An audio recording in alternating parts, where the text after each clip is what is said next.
What's going on, Internet? The Black Okage, aka TBH, and to be honest, I'd like to welcome you guys back to the Game and Illuminati podcast. We are the Enlightened Gamers, and it's a lot to discuss here on episode 133.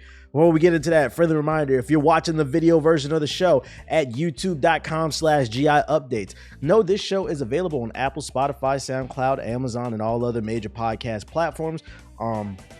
Also, be sure to rate the show 5 stars on Apple Podcasts and Spotify. We need your 5-star rating on Apple and Spotify to help push us in the algorithm to get new potential listeners and help the platform grow. Now, allow me to introduce you to my co-hosts, the first of which is an old man because he's the birthday boy and he still showed up to record today's show. So, for his 34th birthday, I need everyone to get this video to at least 34 likes at youtube.com/GI-updates. UTX JG the Don, say what up to the people. Hello. Like you mentioned before, it's my birthday. You see how dedicated I am? Like, well, obviously by the time you all listen to this, it'll be past my birthday. But still, you know, I appreciate everybody for wishing me a happy birthday, all the birthday wishes. That was dope. But yeah, I'm ready to contribute a crisp 10% to this podcast. 10%. That's all I'm giving. Wow. Okay. I'm kidding. I'm about to turn the fuck up. We got some dope. This is about to be a banger for podcast. We got a lot of stuff to talk about. Yeah. I'm lying like a mug. And by the time this episode drops, I mean, we're recording September 19th. I mean, it'll probably be up like the 21st. I mean, so yeah, make sure to leave in the comments section, happy birthday, JG, or something, because I mean, it won't be too far off from the recording now that I got the time. My second co-host, he has been driving around Detroit for that Wingstop sandwich. That chicken sandwich, god damn it. He wanted to compare it to Popeyes. It's our very own chicken connoisseur, Game and Ethos. And what do you think of the Wingstop sandwich, by the way? I've not even tried it yet. I was trying the nuggies. Oh, the Boston. Yeah, nuggets? You got it wrong. It wasn't the chicken stop sandwich. It was the nuggies from Boston Market. There's fire? They aight. I think they're solid. They cool. The Wingstop sandwich, it wasn't that great anyway. It tastes like their chicken tenders with barbecue sauce on it. It was very disappointing. Oh, then I probably won't like it then. All right. Very disappointing. But yeah. Oh, okay. Well, I'll be contributing less this time. JG's going to be taking up a majority of my percentage because I'm pretty sure 2K is in the conversation and I don't care. I doubt we'll be talking about that too long anyway. We have a lot to talk about. This is going to be a long-ass show probably. Oh, Lord have mercy. Yeah. So before we get into it, because we're going to get right into it, just quick freebies for the month of September before it's over. On PlayStation, you get Need for Speed Heat, Toem, and Grand Blue Fantasy Versus. If you guys don't remember what that is, it's a fighting game that another fighting game that Nomad got us to buy, and we played it for a week when he realized we were all better than him. Xbox, God Will Fall, Double Kick Heroes, Thrillville, and Portal 2 will be free this month. And then on PC, for Amazon, you get like 8 free games, but the only 2 notable ones that I wrote down was Assassin's Creed Origins and Shadow of Mordor. So if you haven't played those, play those. Also, Assassin's Creed Origins as well as Odyssey is available on the Game Pass. If you have not played Odyssey, it was fire. That's on the Game Pass. Just putting that out there.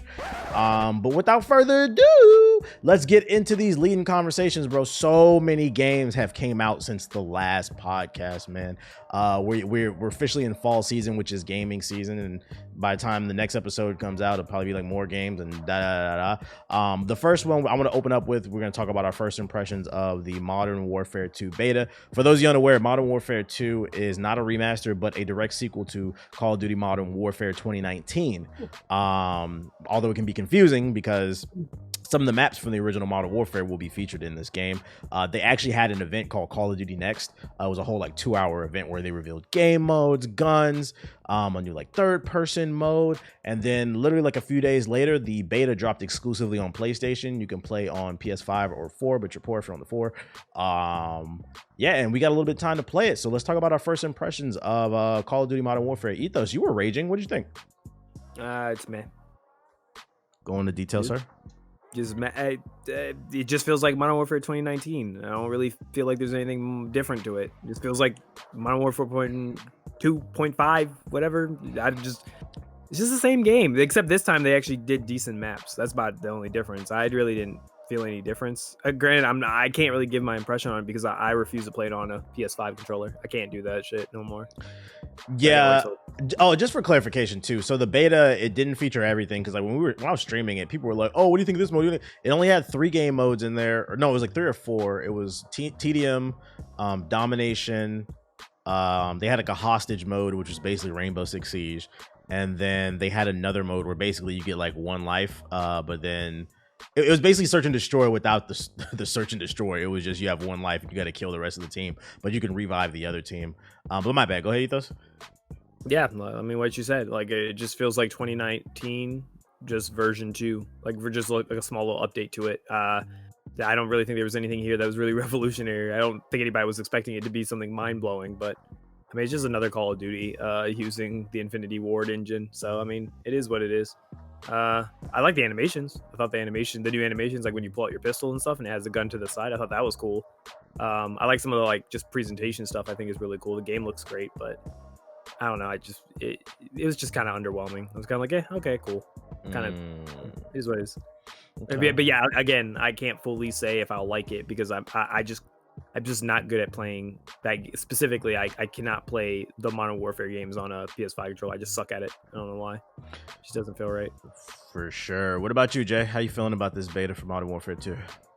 Yeah, so before I get into, I'm actually not even going to give an opinion on the actual beta because I'm going to wait until this week. Like, I just absolutely cannot play the PlayStation version. Like, I'm literally having the same problem that we're all having in this podcast. Like, the controller it just doesn't work. Like, it didn't even feel like 60 frames. Like, it was just so many things wrong with it. So I don't want to just completely shit on the console version and the beta, as a whole until this week when we get to actually play the PC version. So I'll do that. But as far as what we saw during the actual conference or whatever, the reveal, I like the third person mode. I actually thought the third person mode on the original Modern Warfare, then in Modern Warfare 2 they had it. It was actually pretty fun. A lot of people didn't play it, but I thought it was a pretty banger game mode. We were joking when we were all watching it because we were all in there together. That's how the toxicity began. We weren't joking about dildos. Oh yeah. Yeah, it was a lot of jokes going on in there. But we were saying that like it seemed that Activision wanted to take over pretty much every single game. Like there was a game mode that looked like Rainbow Six where you had to rescue a hostage, bring them back. They have a DMZ mode that's like the Division. Like there were so many other game modes that they were introducing. It's like, what do y'all try to do? Like y'all literally trying to eat everybody's food. Like y'all want Modern Warfare 2 to be like just an ecosystem at this point where you're just taking over every single other game, other shooter that you can think of. So I don't know if that's their exact plan, but the game modes that they had, they were a little suspicious. I was like, okay, like it's very interesting there. So we'll see how that goes. I don't know how many people are going to be playing those other modes, but I think that they are interesting, to say the least. And going back to what Ethos said, like the visuals just looked the same. It wasn't really anything revolutionary with that. Like it looked decent, but I'm sure again when the PC version comes out and we get to try to beta it, and ultimately when the game comes out, we'll have slightly different opinions on that. But it did look the same. Like if you're just looking at it from just an eye test type of thing, like you would think that you're still playing Modern Warfare. So it wasn't any real jumps there. I think that the real thing that they wanted to harp on in this this sequel would be the actual new game mode that they're trying. So we'll see. But I want to give my my true impressions on how I feel about like the beta and how it plays and stuff this week. So maybe we'll revisit it after we play the PC version. I'm gonna write that down just in case. Revisit COD PC. All right. Let's see. My first impressions. Yeah, I kind of agree with Jay. It's kind of hard to give an impression of the beta because like I just had a nightmare experience. I'm sorry. Like I gotta spin this into the conversation of the PlayStation controller is like one of the worst things ever invented, bro. And specifically, I can play single player games on it. It doesn't bother me that bad. But for specifically shooters, that shit is fucking awful, dude. I hate the way the triggers feel too. I don't like that haptic feedback shit. I still don't like that. It's been a year. I just agreed. Don't like it. What does that even do? The haptic feedback? Like it makes the triggers like feel more like heavy when you shoot. I don't like the way that shit feels. Like to try to make it feel like the gun, like you pulling the trigger of a gun. And I'm like, bro, I don't like this shit. Yeah, it just doesn't feel like it fucks up my like ability. I feel like I tire out. Like I just get tired. It's just. I just hate the analog stick stand like setup where they're right next to each other. I prefer that diagonal setup like with the Xbox controller. The triggers don't bother me too much. It's literally just the analog sticks, and then their analog sticks are not they don't feel as precise as the Xbox controller. It was a lot of, if you caught my stream, it was a lot of me just swaying too far left or too far right, and then there's crazy recoil in this game. So then it was hard to control the gun for me. So I was just getting really frustrated with that shit. And people who are used to playing on a PlayStation controller, they were just dogging us out. So it's like, it's hard for me to figure out whether or not I like it or not. I do like that new game mode where it's like TDM, but you only get like one life and you can revive people. I did like that.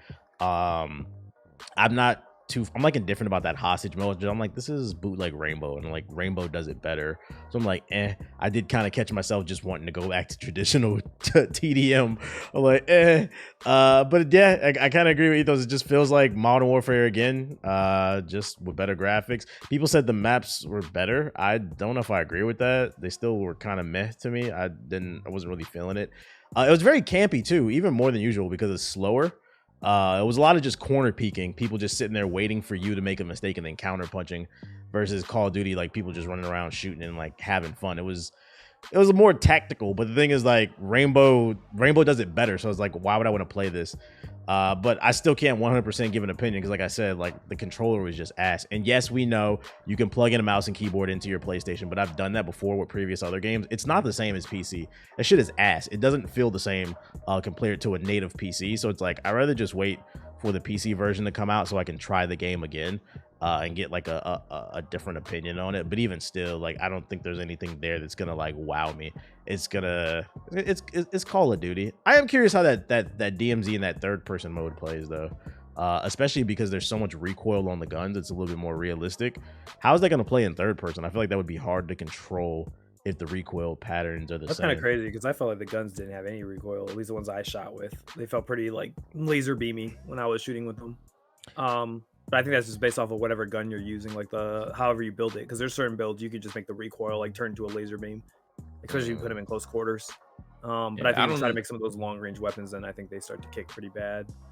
Yeah, it's probably it might be more of like when you get in the long range battles, it probably felt like that. But did any of you feel like there was either very little or no aim assist when we were playing? Yeah, I'm like, I didn't realize how important aim assist was on controller because it just felt like it was just non-existent. I feel like I couldn't snap onto anybody. Like it literally just made me feel like dumb. I'm like, this is crazy. I never really played shooters on the PlayStation anyways. I always played on the Xbox before I got into, fully into PC. So like, I don't know how people were playing and like dominating on PlayStation. Like I'm seeing Chaos and Homeless like just go in, like Flock was doing good. I'm like, geez, like I like it hurt my pride a little bit. I'm like, I need to go to PC. You're like, am I washed? Like, yeah, like seriously, I'm like, dang, am I old? Like, am I just getting old and my reflexes are going away, or is it the game with the controller? Like, I don't know, but I need to be on the keyboard and mouse. Like, I get it. That shit was making me mad too. The fucking chat was clowning me. I'm like, bro.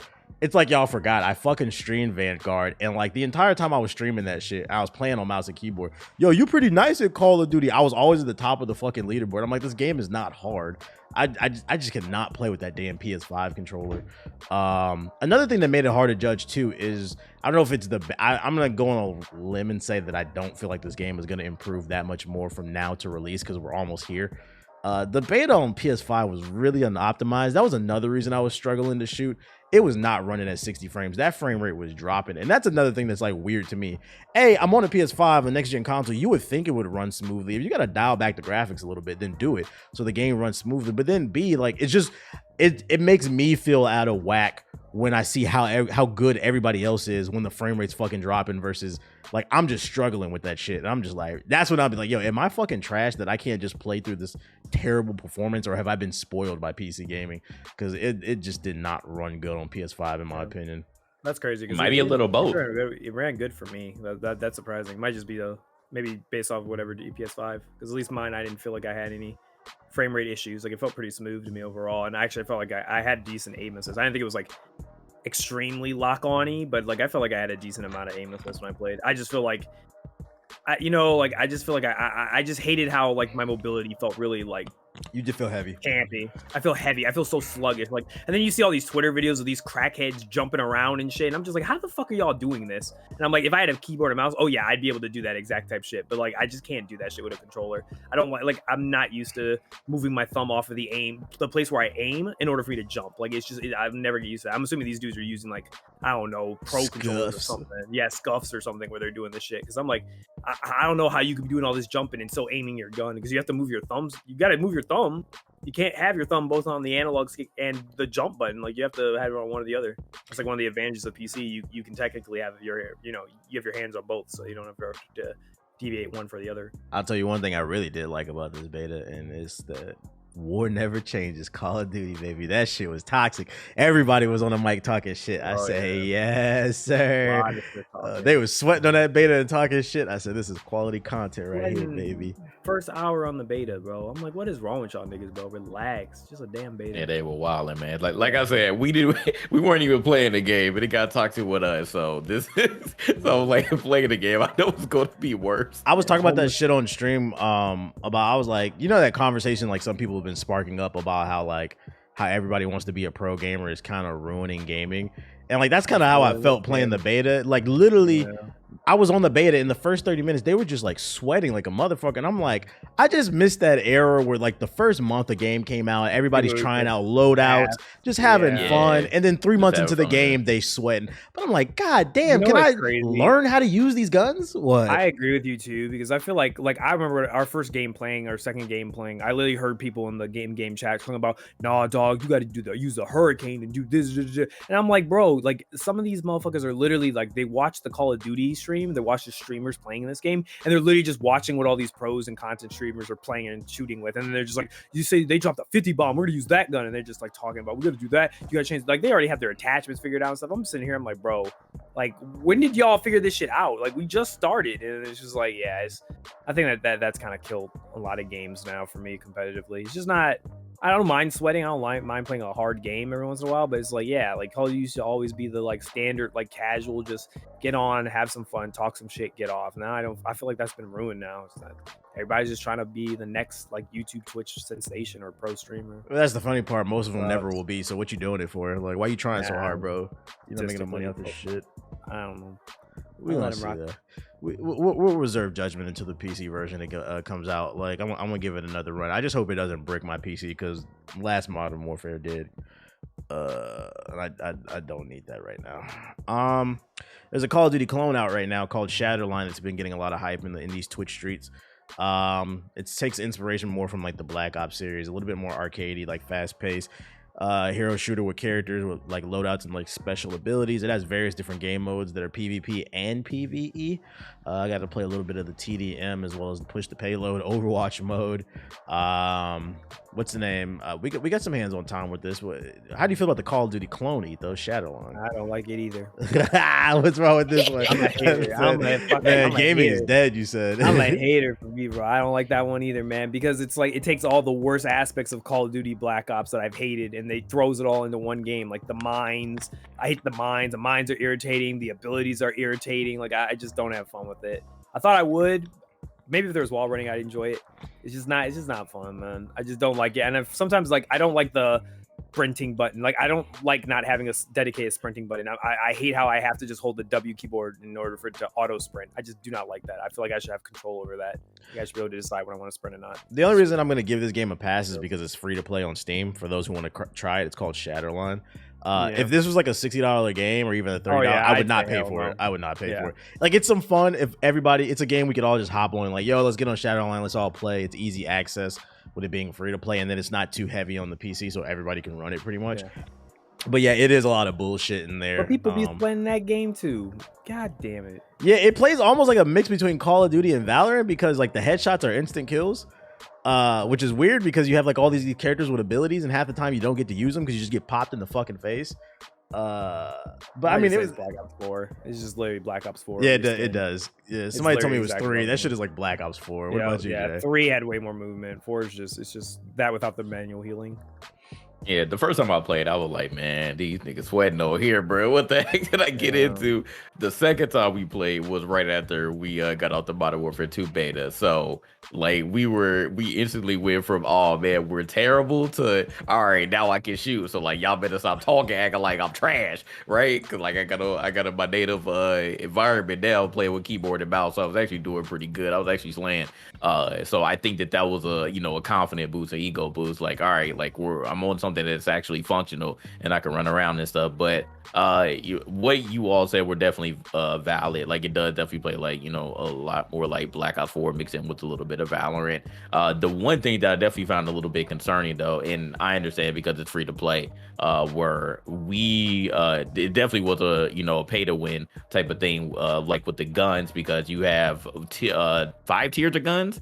And when we were initially playing, it was like, okay, well, how much do we gotta play or pay in order to get these better weapons? Because I was like, dang, like we were getting destroyed by like people that had like tier 3 to tier 5 weapons, and we were like, yo, like how are we dying so quickly when we got these tier 1 weapons, and it feels like we're just tickling them versus them just killing us in a couple of bullets. So that was a slight issue. And the obviously the more that you play or the more that you put into the game with real money, you're going to have an advantage on there. So that's something to definitely look out for. But I think for a free to play game, like it's decent. I don't know how long it's going to be around, or how much Steam literally is going to gain here. But I mean, they do have the PvE aspect too, so I guess it's something. But the PvE aspect was still kind of like, man, I played a little bit of that, and I would rather play the PvP. So it's really gonna come down to like what your preference is. But I just don't know like how much it's going to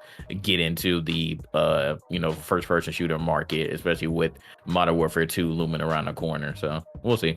I actually forgot about the pay to win aspect. That's right. Yeah, fucking hopped in lobbies and people had level 5 weapons, which is the highest tier weapons, and I got tier 1 weapons, and I'm just getting melted in every fucking fight, getting turned on. That shit was annoying. So you got to hit them headshots pretty much.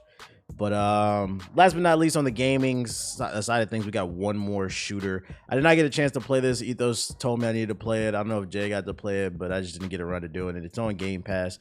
So I'm actually going to give you the floor on this one, Ethos, to do your sales pitch for a new shooter called Metal Hellsinger. What is this all about? The Game Pass has another dub. Here I am, the bishop of the Game Pass, here to bless you with another great game. It's called Metal Hellsinger. They revealed it, I think, or not revealed it, but I think a lot of people found out about this game because of the summer gaming event thing. I think they did a trailer for it.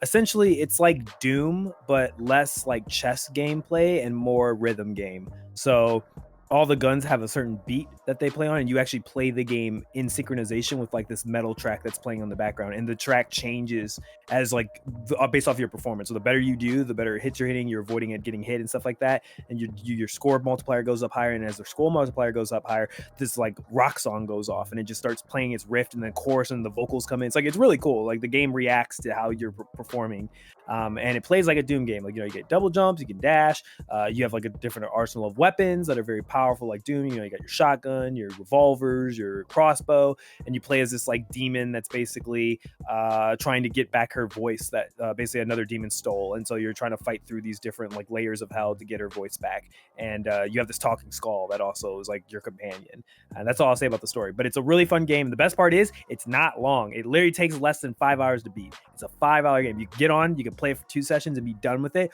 or it has great replayability. So if you really like it, you can go back into it. You can play higher difficulty, or you could play it on like certain challenges they have, and you can like master the challenges and get more of the side content done. But for the most part, if you just want something side to play, if you just like, I need something to play, I highly recommend it. It's a great game.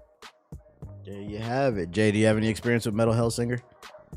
Nah, I didn't get to catch this one, but I want to try it out because I do remember seeing it during the summer's Games Fest, and obviously, Ethos brought it up, so I take y'all recommendations, very seriously. So I will get around to trying this one out. Yeah, I'm not gonna lie, I dismissed it because, like, from the outside looking in, I was like, this looks like bootleg Doom. But the whole music aspect and like moving to the beat and stuff, I guess that's different. And you said it's short, so I'll put it in the queue. I'll put it on the backlog. I'll check it out because I did enjoy Doom Eternal. And it is available on Game Pass right now. So if you need something to play Metal Hellsinger, check it out. We got more games to talk about. All right, so moving on to the Soulsborne section of the show. The latest Soulsborne game to come out is called Steel Rising from Take Home Interactive. It takes place in an alternate universe, an alternate like France. The revolution is going on, and the bigwigs are protected by these robots, which I don't know, like low key, it was kind of racist at the beginning. Because the robot servant that you play as, the default skin color is black. I ain't never seen no video game where the default character was fucking black, the custom character, and it just so happens that it's a servant. But I was like, okay, whatever, to some white folks. But I was like, whatever, we're gonna play this game. But yeah, it's a Soulsborne game. A bunch of wild shit is going on in France, and you gotta protect the big wigs and unravel the mystery. There's some RPG elements, like The Witcher or Mass Effect, where you gotta choose what you want to say, and it'll unlock new dialogue, and you can learn more about the characters. Only thing though is like the story's somewhat interesting, but the facial animations are mad stiff and weird, so it kind of you can lose immersion because of that. But that being said, the gameplay I think is pretty fun. It's nothing mind-blowing, but it's cool. It's like more linear, kind of like Bloodborne. There's like 4 different fighting styles. So there's the replayability there. Not as hard as a Soulsborne game in my opinion, but it's just difficult enough. I would compare it more to like Star Wars, where like, you know, if you get cocky, you will get fucked up. But if you stay on your toes, you should be all right. Ever since I became the Elden Lord, you know, everything else is just becoming, you know, like it's nothing to me. Did any of you two chance get to play Still Rising? Nah, I ain't get a code yet, so Ditto. I'm waiting on the code, or if it comes on Game Pass, you know, something like that. Yeah, this is one of those games, like it is good, but it definitely is like a B tier game. This is not worth $60 in my opinion. I would not recommend getting it right now. If you really want something to play, I'd say add it on your Steam wish list and wait for like a Steam sale and check it out, because it's cool. It's doing different stuff, like I guess it's in Neo, because I didn't really play Neo, but like the active reload mechanic, you said that was in Neo, Ethos? You said what? There's an active reload mechanic in Still Rising, and it was either you or somebody in my chat said that was in Neo. Yeah, Neo has it. Yeah, JJ played Neo too. It's like basically there's like a bar, so every time you swing, you have a stamina bar, right? So when you swing, your stamina goes down, but you have this key gauge where like if you hit the button, like basically like when the regeneration of your key bar starts to go back up or whatever it is, or like drain, if you time it right, you'll get all of that, like basically all the stamina you spent swinging, you'll get it back immediately. So that means you can continue your combo and like keep swinging more and more.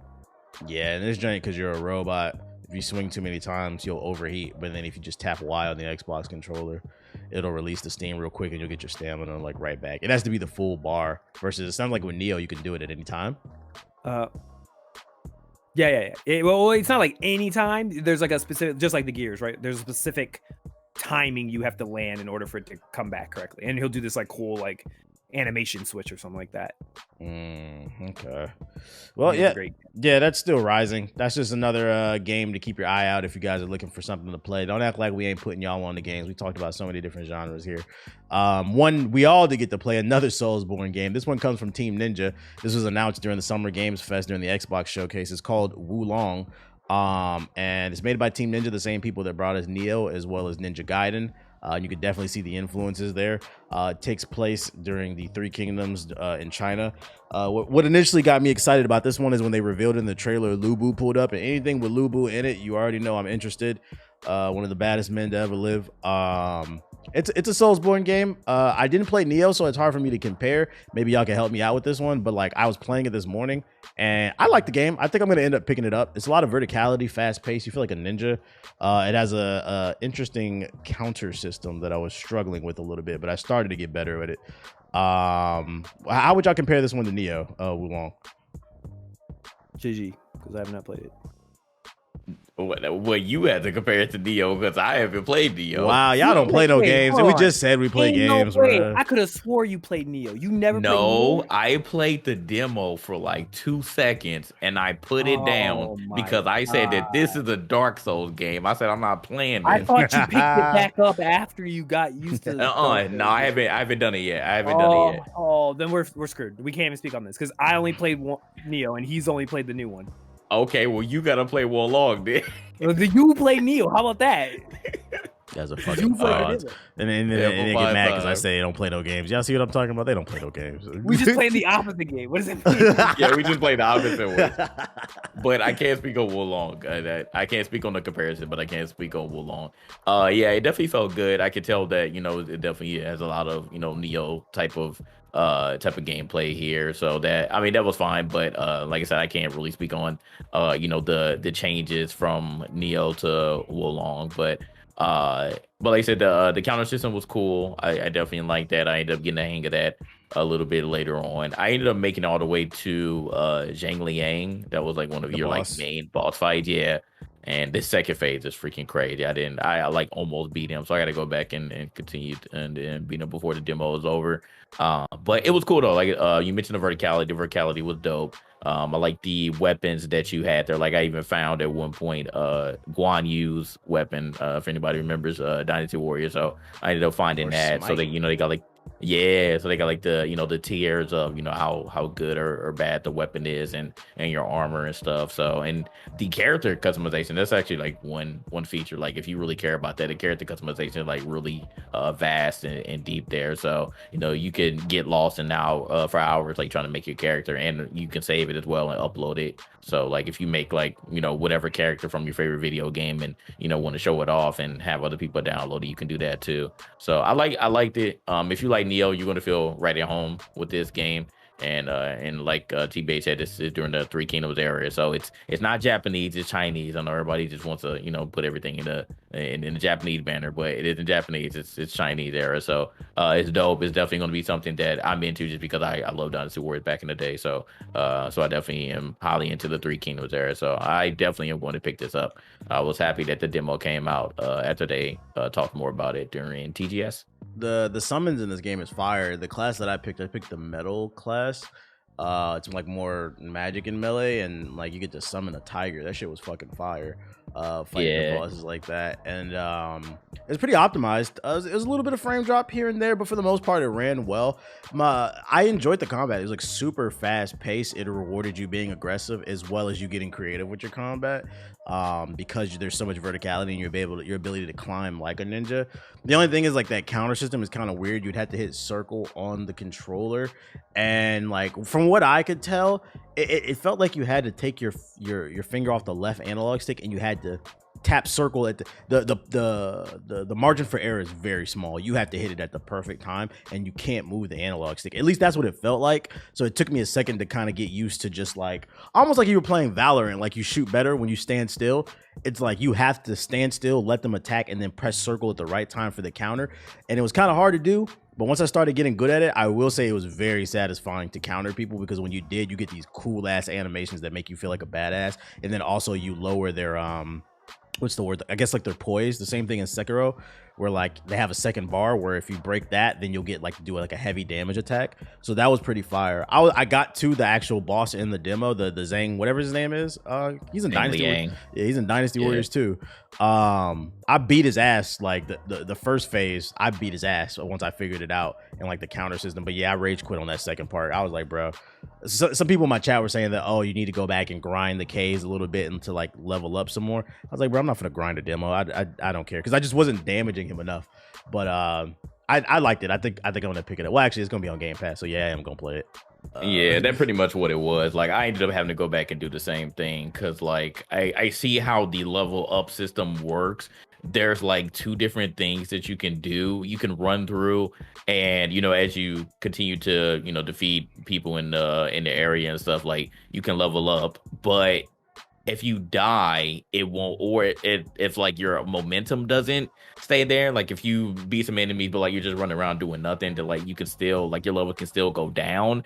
So you got to like keep up your momentum, but as you walk around and hit those flags, then your level will stay there and it won't drop below that level. So I ended up getting to a point where I ended up getting stuck. Like I was like a level 14, and then I just kept trying to get through and get up there to like at least like a level 19 so that I can beat you know, some of the higher level enemies that were there. but then I kept dying, so I kept going back to level 14. So I just had to eventually just hunker down and get through it. So that's an interesting system there. It's not just level up and then you stay there. It's you can work on leveling up some more, but until you find like those flag areas where you can they call it fortitude. I think that's what that's called. When you get your fortitude up, then it'll stay at that point and you just won't go below it. So you may need to do that a little bit. I ended up like doing it, and then like once I ended up finding another one of those flags, then I like stayed at level like 19, and then I was able to go after Jangling a little bit easier there. The game is no joke, man. It just throws you in the middle of the world. And even like the minions, bro, they will fuck you up, bro. Like I never had a problem. I didn't really feel anything towards like minions in Elden Ring or like Sekiro, but like in this shit, bro, if you do not have down that counter system, they will fuck you up pretty quickly too. So it forced me to I was like, all right, I just pulled up on some minions. I was like, I'm finna just practice countering. If I die a few times, whatever, bro. It forces you to get better, and you need to because when that boss fight comes up, you better know how to counter, because that's literally the key. We'll put him in the corner too. I bodied his ass. Yeah, not in that second phase though, because he ain't going in no corner. That second phase you got to counter. I started to figure it out, and I was like, you know what? I was like, why am I trying so hard? I'll just save it for the full game, bro. Like, this is a demo. I don't care that much. I was like, I get the point of it. I like the game. I think it's gonna be good. I'm just curious to see what else they do to make it different, because everything is starting to become a Soulsborne game. That's like the new trend right now, and that and Genshin Impact clones.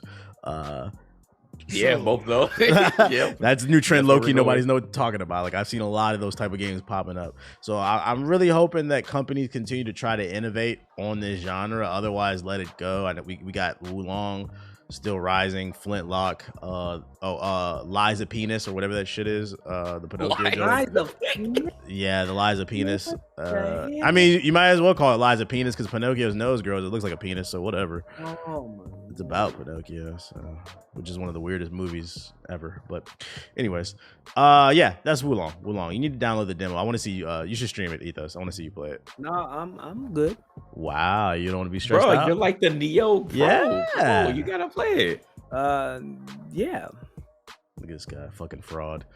I gotta finish my Walking Dead games first. Talking about the Telltale? Yeah, I'm going through all the Telltale plan. I saw you playing New Frontier. I was like, what is it doing? Yeah, you ain't played that yet? Nope, didn't play it. I'm doing the final season right now. I missed them. I don't know why. Definitely old and washed, just playing point and click games. Reflex is not the same. I'm old. After Call of Duty, it was a wake up call for me. Point and click games for me from now on. I guess.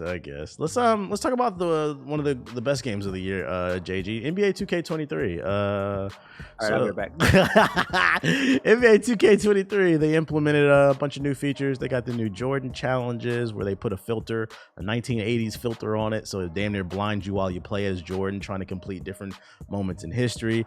They revamped the city. It's 30% smaller, as well as there are subways everywhere, so you can just fast travel wherever you want to go. They revamped the character, the My Player creator, to where there's tier systems for when you equip your badges, and you could damn near put your attributes wherever you want. There's a little bit of stipulations in terms of like certain bars will move with others, but it's nowhere near as bad as like the previous other years. I damn near got to make the character exactly how I wanted to make him, and I really did like that. But yeah, the badge tier system, you have to spend a certain amount of points to get to the next tier. That's how I guess they were trying to stop builds from like being overpowered. And then also they added a new stamina bar, a 3 stamina bar, where basically like you get 3 boosts, and you have to use them wisely when you're dribbling. And if you use them all, you just get tired and you have to pass the ball. The goal of this was basically to stop all the dribble gods and basically promote team basketball. They made the shooting harder. Basically in this game, if you don't get a green, I've counted. I don't think I've made more than 5 whites, and I have a lot of hours on the game from grinding the badges. Like, you have to hit greens in this game, or it's gonna brick. So it forces people to play team ball a little bit more. Overall, my impressions of it so far, I do like this game better, but it still has the classic issue. Like, I'm not gonna lie, if they would have cleaned up the lag in this game, this might be one of the best 2Ks in a long time. But it still lags. How do you feel, Jay? Well, I'm glad that you were able to, fully articulate all the things because just some backstory here. I have not played a 2K since I believe 19. And whatever one, because I think that was the last one before they started the city. So I have never played any 2K where I'm in the city. So you will be able to tell me, better than anybody else. What is this game now? Like, what are we doing? Is this Grand Theft Auto 2K or I don't like the city. Is this actually 2K? I don't get it. Let me tell you something I don't like too. One thing that's new in the city, so like the quest lines, right? So in the game, once you get to the NBA, you have to do certain quests to even progress the story, versus before you could just play My Career and grind your badges. But now there's like certain objectives within the game, like you have to get 3 teammates to get an A+ before the game's over, or you'll fail the mission and you cannot progress the fucking story. That shit was annoying to me. And there's tons of fucking cutscenes. You had to like do TikTok dances. You had to skateboard and like grind on rails. But the problem is the whole city aspect is so fucking janky. It's terrible. And it's like, bro, I just want to play basketball. From a gameplay standpoint, in my opinion, this game has improved, and there's a skills gap. You have to be good at the game. You can't use the cheesy tactics. But like the city, I just wish they would get rid of this city shit. It's fucking stupid. But go ahead. What's your impression of the game, Jay, besides the city? Yeah, it's a lot. Like, I wish that I really don't know. Like, I wish that I could just go to the actual studio and be like, look, why can't we fix this lag issue? I don't think that anybody enjoys having one timing when you're, playing essentially quote unquote offline, when you're doing regular My Career, and then you go to the park or you go to the theater or you go to rag, pro-am, whatever you want to do, and you have to essentially learn your jump shot, your timing, 4 different times, really. Like, I just don't understand why this is still a thing. Like, as soon as I landed in the city, as soon as I loaded in the city, bro, it was slow as hell. I was like, is this really what's going on? Or there's just way too many people here that I can barely run around? Like, that part just wasn't fun. It's just too many people in the city and you just can barely move. I'm like, this is dumb. Like, I immediately just wanted to turn it off, but now I'm obligated to play because my fellow co-host here bought me the damn game, and so now I gotta play it a little What bit. build you make? What build you make? So I made a 2. I made a shooting guard, and I ended up getting labeled as an inside the arc scorer. So I can shoot. I'm really good at middies, and I can dunk. So that's the type of player that I made. So I don't know how good or bad that is, but I've heard from multiple people that if anybody made like a play sharp, that you're pretty much you're screwed because shooting is extremely hard on this game. So like I said, I don't know. I just want to dunk on people, and I just want to be able to shoot a little bit. So I can do both of those. So I guess I'm all right. So we'll see. But I still I saw like some of the same problems. Like, and I have not even played any. Well, actually, no, I played one game. I'll take that back. I played one game because I did that mobile one challenge just to see how it was. So I played 3v3 against somebody, and I actually did all right. But even like playing against the computer, I see that they still warp through you. I'm like, I haven't played this game in like clamps? 3 years. No, That's I don't have clamps. But why is that? It's a necessary. The badges are everything. It's a necessary evil. Like, if you don't have clamps, you're gonna get fucked over on defense. Yeah, so I got to keep grinding to get my badge points. I don't even know which defensive badge that I have yet. So that stuff still happens. I'm like, this is annoying. Like, my defense is like non-existent because I literally started from 60, and I feel like nobody even starts from a 60 rating anymore. Like, everybody just knows, who plays the game. They just know that you got to just put VC into your character. Cause like grinding from 60 it's no joke. It's seriously no joke. It makes the game like super unfun to grind from the very beginning. Like, I don't even know how that's a thing. Like, why would they make you start at 60? That's like at least 70. I would say like at least starting from 70. It'll make the game a little bit more fun. But starting from 60 is absolutely especially the worst, because if when you get drafted, if you notice, like even the worst players on each team, most of them are between like 70 and 75 rating. Like Russell Westbrook, he's a 75 on the Lakers, which is surprising to me because on Twitter they revealed he was a 78. But when I was playing against him, he was a 75. I was like, God damn, bro, this man is horrible. But anyways, That's crazy, bro. That he's under an 80. Period. Yeah, I thought like he had a horrible season, but like I still think he's at least an 80. Like, come on, guys, y'all just hating at that point.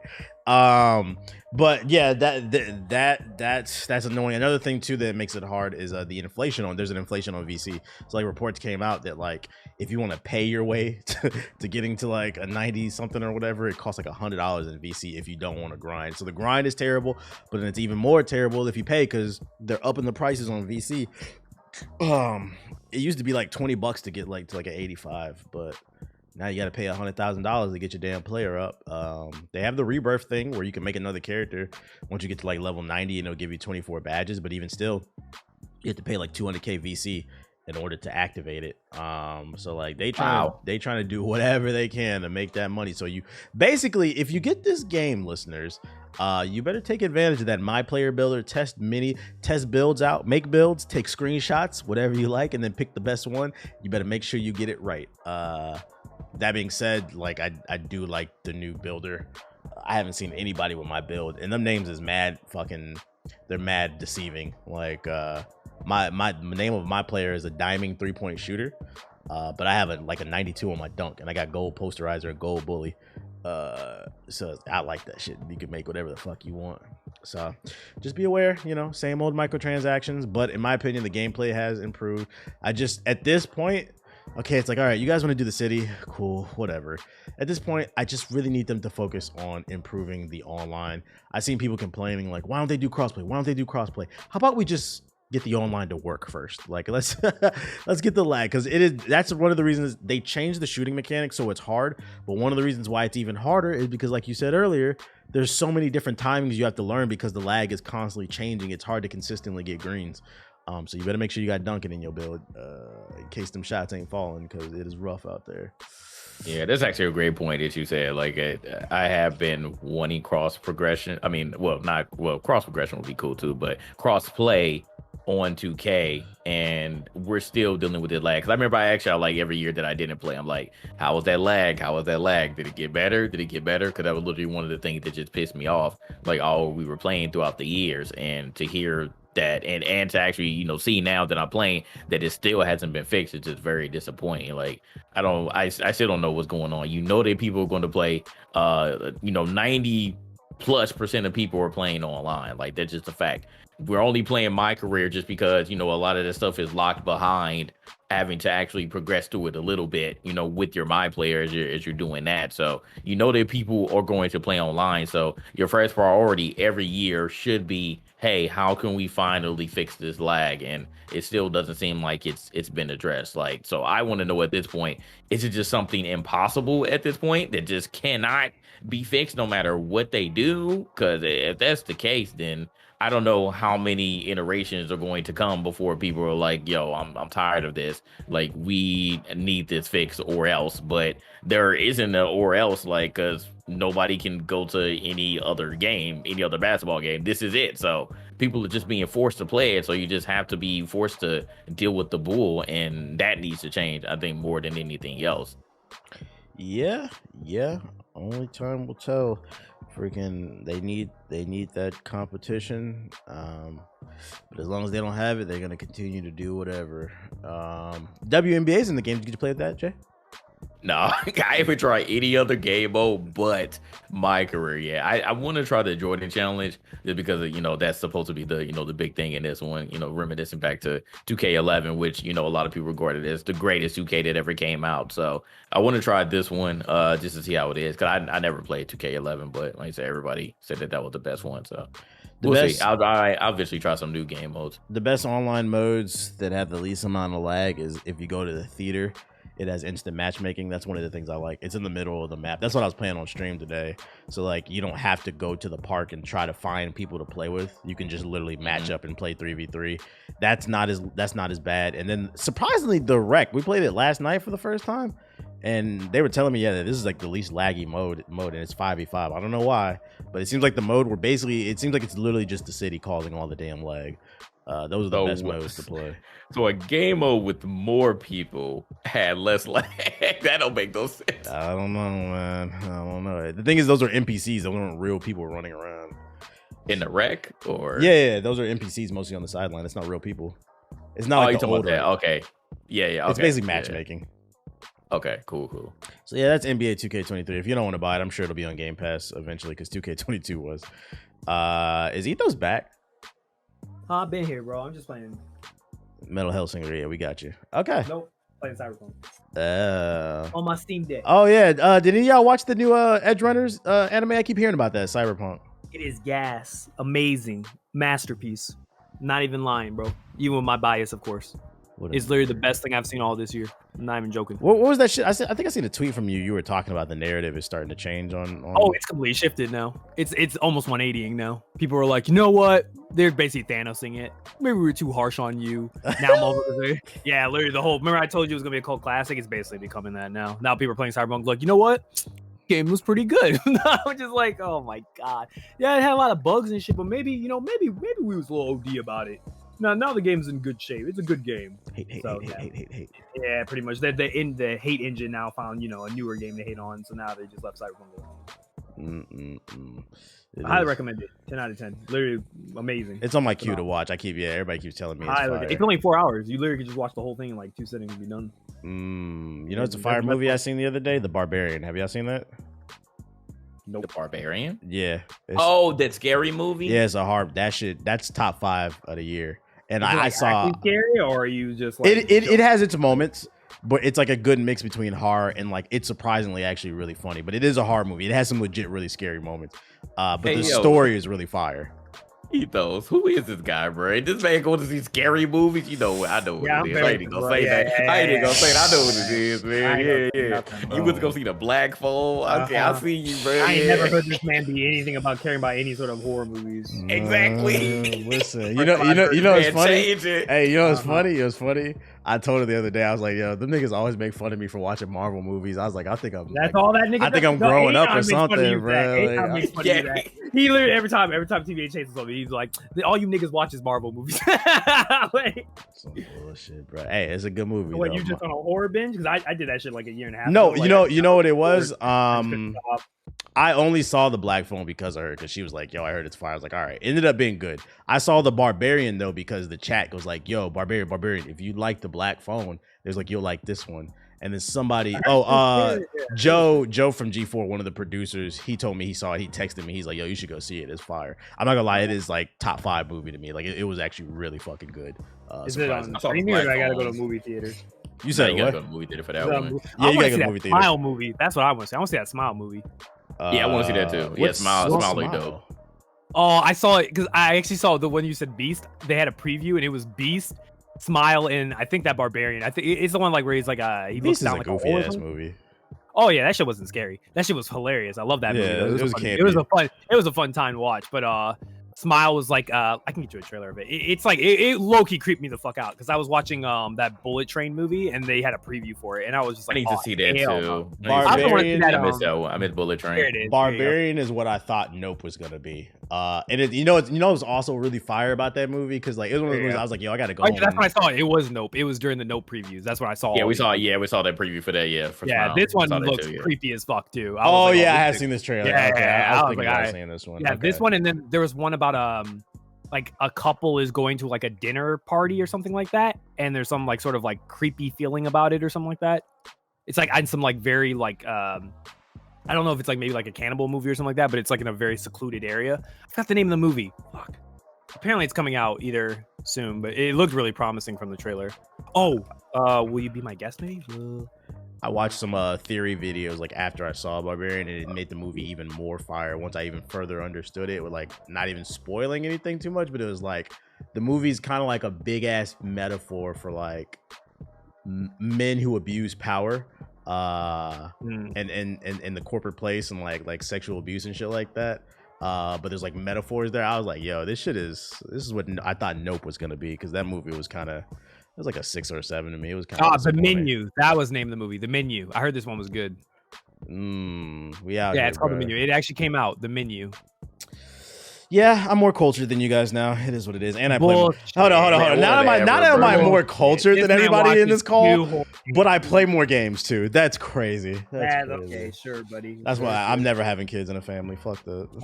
Sure. Okay. Okay. I'm not Bachelor gonna say forever. Moving on to the news section of the podcast. The biggest story to come out of this week. The other day I woke up. I looked at my timeline. I had text messages from like 3 different people. I looked in the group chat. They was talking about it. Then I went straight to Twitter. It was trending number 1. Ladies and gentlemen, Grand Theft Auto 6. Not only is it real, but it leaked online. And not only did it leak online, I thought it was just like a clip or 2. No. This hacker made a Twitter account and leaked over 90 pieces of footage online, as well as the source code. And then he leaked Red Dead Redemption 1 remastered online. They canceled it, but it was in the works. And then just today, actually, Rockstar released a statement saying that it was real. They're disappointed that, things leaked. Supposedly the person who leaked it is somebody who's known as a cheater in the Grand Theft Auto 5 community. He makes hacks or whatever, and he's on a vengeance. Released a lot of footage. It was getting a lot of hate online because of the way the game looks. It looks like it's gonna take place in some type of Vice City, some type of Florida. It looks like some Opalaka type shit. Multiple characters pretty much have been confirmed because in the debug menu you could switch between like characters, which was one of the rumors. And it looks like the main character will be a woman. She's got a fatty on her. So Grand Theft Auto 6, yeah, the leaks. What does this implicate? Do you guys even want to judge the footage? Apparently this is an early 2019 build. Are we going to talk about the footage, the implications of the leak? Where are we going to take this conversation, fellas? Where are we going to take this conversation? Go ahead, Ethos. I want to hear go your ahead, dev talk JD. first. No, No, I want to hear you the go dev ahead. talk first. JD, Dev talk. What does this your mean for game, bro. developers, bro? It's shit. Well, It fucking sucks. Go ahead, JD. I mean, one thing I want to say is I remember like every time some rumors came about, like, we talked about it like briefly, but nobody literally had anything. All of a sudden, like within 2 days, or not even 2 full days, we get so much footage. Like, it was ridiculous. It was just literally an onslaught of just people just sharing everything about this game. And everybody and their mother had an opinion about it. Oh, hold on. I'm Before you just finish, because I know people are listening to this. If you have not seen the footage because you live under a rock, if you see it, please do not share it online because they are sending out they are suing motherfuckers. Like I was reading about, please do not share the footage. Just watch it for yourself. Keep it, but do not share it. But anyway, go ahead, JG. Yeah, and just adding to that, yeah, Rockstar has literally, like, every tweet that I've seen, like the main ones that got a lot of traction, they definitely have gotten taken down because of copyright. So yeah, so pretty much all this stuff is going to be dead. So you're probably going to have to go like the yellow the inner bellies of the interwebs to get them now, or I don't know, maybe Reddit still has them or somewhere. So you're going to have to do a little bit of research if you want to find them now. I'm sure nothing on the everything on the internet still lives somewhere, but just Twitter, social media, just don't share it, or just if you see it, just keep it to yourself. But yeah, so from what we've seen, everybody was like, the majority of stuff I've seen, they're like, man, this game looks terrible. What's up with this menu? What's going on with this? I'm like, here we go again. Like, I've said this before, going back to the Skate 4 conversation when people were initially crapping on what EA was showing. And I'm like, this is the dangers of showing, which again Rockstar didn't show it, and this is exactly the reason, because of how people are acting and everybody with their big opinion. But these are the dangers about any type of alpha footage being shown, because the casual gamer knows nothing about making a video game, absolutely nothing. They just think that a game is it's announced, and then all of a sudden, a year, 2 years, 3 years later, bam, we got the full game, and then that's that. You're gonna play it, and you're going to either enjoy it or you're not going to enjoy it. But people don't know about the inner workings, the beginning to the middle part to the end of making a video game. And when people are seeing this very, very raw footage. You're seeing all these debug menus. You're saying, what the hell is this? You're seeing all these text chats popping up, all this dialogue, and people saying, oh, it looks like Watch Dogs too. It looks like Watch Dogs with all this, because that's what happened in Watch Dogs. You're seeing all these people talking. You're seeing all these text bubbles, these chat bubbles pop up. So you just think it looks like Watch Dogs 2. People are saying that it plays like crap, it looks like crap, and I'm like, bro, they don't understand those assets are placeholders. Yeah, they don't understand anything. So I'm like, it really pissed me off, because first of all, this stuff leaked, and Rockstar is notorious for never letting anything leak. I think the last thing that leaked was somebody like a month ago, and somebody reminded me, was the remastered of the Grand Theft Auto trilogy. And I was like, well, don't nobody really care about that. Like, this isn't the same as Grand Theft Auto 6, where people have been waiting on for almost 10 years at this point. Like, this is something serious. Rockstar doesn't let anything leak. So for this to happen is something major. But for Rockstar, all the people that have been tirelessly working on this game, and literally showing nothing, literally saying, hey, we don't know when anything from Grand Theft Auto 6 is coming, to have, somebody who's a cheater or hacker, whatever you want to call themselves, leaking all this stuff. Like, if I was on Rockstar side, like, yeah, I understand. Like, it is very disappointing, for all this stuff to come out. Like, because that's, it's literally their baby at this point. We've been shitting on Rockstar for all this stuff that they've been doing with the online.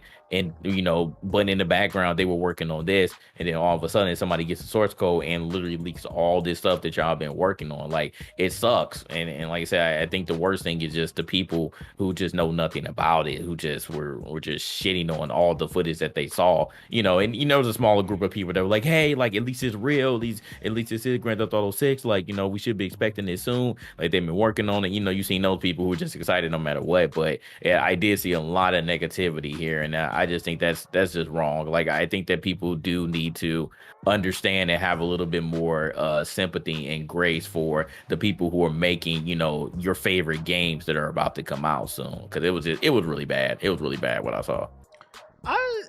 I think what confused me is, like, all the people like bitching about it as if they're not gonna buy the game. Like, come on, ladies and gentlemen. Yeah, they're gonna buy it. Yeah, you guys bought Grand Theft Auto 5 on the PS3, 4, 5, and PC. Remaster, bro. And PC. Yes. You bought 4 different versions of the game.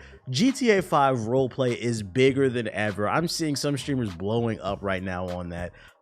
So like, it was really confusing to me, as if you guys are still gonna buy this shit. But yeah, it did reinforce that, like, a lot of people don't know shit about game design. They think the game just makes itself. They don't understand that when you create art, certain pieces are gonna be put in place and other pieces are not. It's an unfinished game.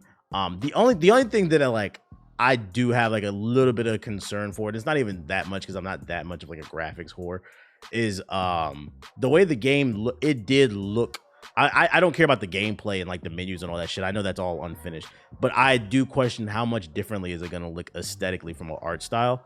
The art direction, it looked like GTA 5 DLC, and I'm like, is that what it's going to look like? Like, I guess I just expected a little bit more, or at least a different type of art style for it. But it once again is a 2019 build. It's unfinished. There's no way to 100% know. But in terms of like that, all that gameplay shit, I'm like, bro, all that is like subject to change. I just question, is the art style gonna change? Because like, the art style is the base, I would imagine. It is the foundation. Once you establish this is what it's going to look like, then you're going to focus on all the mechanics and the systems and stuff like that. And that's the only thing I would question. I'm like, I thought it would be like a bigger jump in terms of visuals, but in terms of the gameplay, I don't care about that shit. I just want to know, the person that leaked all this stuff, like, what did Rockstar do to them to make him so mad? Like, apparently Rockstar is like suing him over the cheats or something like that. And I guess he was like a big fuck you. This man was on the forum talking to people like, oh yeah, I'll leak this and I'll leak that. The big thing that like I seen that got leaked was like the actual source code of the game. I don't know, maybe you could speak to being like a game developer. What does that actually mean for Rockstar Ethos? It's bad. I don't think you remember, but CD Projekt went through the same thing with Cyberpunk. I think it was like right before Cyberpunk was supposed to come out, or was it a little bit after it came out? One of the two. Somebody broke into CD Projekt's back end, and they stole source code of Cyberpunk.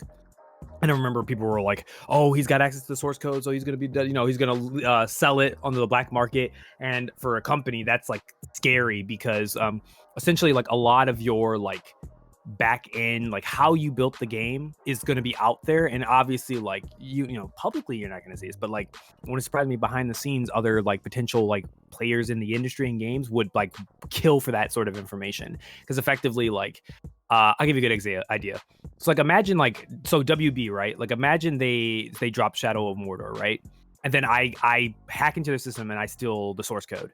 Now I can see the behind the scenes of how they got the Nemesis system to run, like how they do the coding for it, how to do that, and then I can reverse engineer that to then adapt it into like whatever I want for my own game or something like that. So it's like just a lot of like trade secrets like in the industry. It's no different than like being in another industry and like I don't know, like let's say like leak songs for like an artist, like let's say a rapper has like some leaked song, like songs that they've been holding back and somebody leaks them. It's the same type of vibe. It sucks, especially because there's a lot of legal ramifications, and then on top of that, just people having access to your source code makes your game kind of compromised because then they can mess with your game. Of course, if it's a single player game, you don't really care, really. It's like, it's not really going to be a problem. But if it's a multiplayer game, that's like a big like, oh god, like problem that you're gonna have to figure out how to solve. Because then people can figure out how to break into the back end of your game and do some really nutty stuff. So it's just not good. Nobody wins, honestly, except for I guess the people who get the leaks or whatever.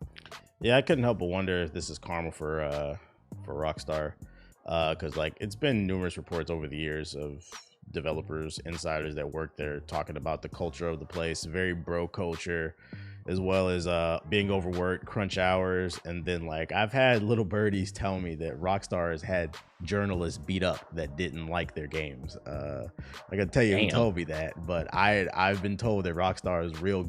I specifically was told be careful. So they mafia? Yeah, I was specifically told be careful what you say about them. From some very reputable people. I was like, say less. I was like, okay. So I was like, I can't help but wonder. Like, I wonder if this is like karma for the way that they move low key. Holding back. Yeah. What I will say is funny about all this situation is I saw several tweets of people saying that like regardless of what it looks like when it leaked, it still looks better than Saints Row. I was like, that's wild. Oh my god. That's freaking wild. But the new character thick though, right? She definitely thick. He is thick, bro. I just find it hilarious that literally all those losers were, oh my god, a woman in GTA, and oh my god, it's gonna go woke, and now all of a sudden they see the character, and now they're all now they've 180'd completely. Oh yeah, this is good. Yeah, the tone of GTA was I there. hope she don't get nerfed. Yep. The tone of GTA was there. It looked like GTA. Yeah, it still looked like GTA. It's in Vice. It's 100% in Vice City now, confirmed. Like, we know that now. It's a fact. Really so yeah, definitely a new city. So just to confirm what Ethos was saying, the source code got leaked after Cyberpunk came out, because Cyberpunk came out December 2020, and that they announced a statement in June of 2021. Yeah, so it was pretty bad. Like you imagine like everybody's like shitting on you, and then on top of that, somebody breaks in and then steals your source code. It's like it's got to be devastating. I heard they got some Witcher stuff too. It's got to suck.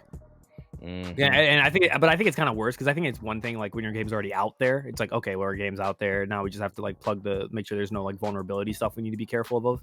But like I think it kind of hurts more when like I luckily like this hasn't happened because I've just been able to reveal stuff for Samurai Zero at my own pace whenever I want, and like people who do get early access or I do show stuff early, they've been really respectful and no one's ever leaked something. I'm like, hey, just don't show this yet. But I can't imagine like if you are working on like some massive game-changing product, like if I was working on like a dream game that I wanted to make and I didn't want to tell anybody, and I was just like, oh, I can't wait to show this to somebody, and then somebody just straight up like blue balls me and like leaks it before I get a chance. Like I know certain journalists are very notorious for doing that shit. Like some developers are really excited to reveal their game to the world, and then certain journalists will get like a heads up about their game like being announced before they get a chance to publicly announce it, and they'll just like, I'm just reporting the news, and like the developers would be like, come on bro, like that was supposed to be our special moment to like surprise people, and you just took it from us. So it sucks for sure. Rockstar will be all right, like what you said. I don't think none of this matters at the end of the day. I was worried that they were gonna like delay it or possibly. Well, that's what I was gonna ask. Yeah, y'all think they're gonna delay it now? No. Well, they already said they're not in that statement. Yeah. They said they're still going on this plan, but it might still drop 2023 like 4, I think, or 23 Yeah, or 4, yeah.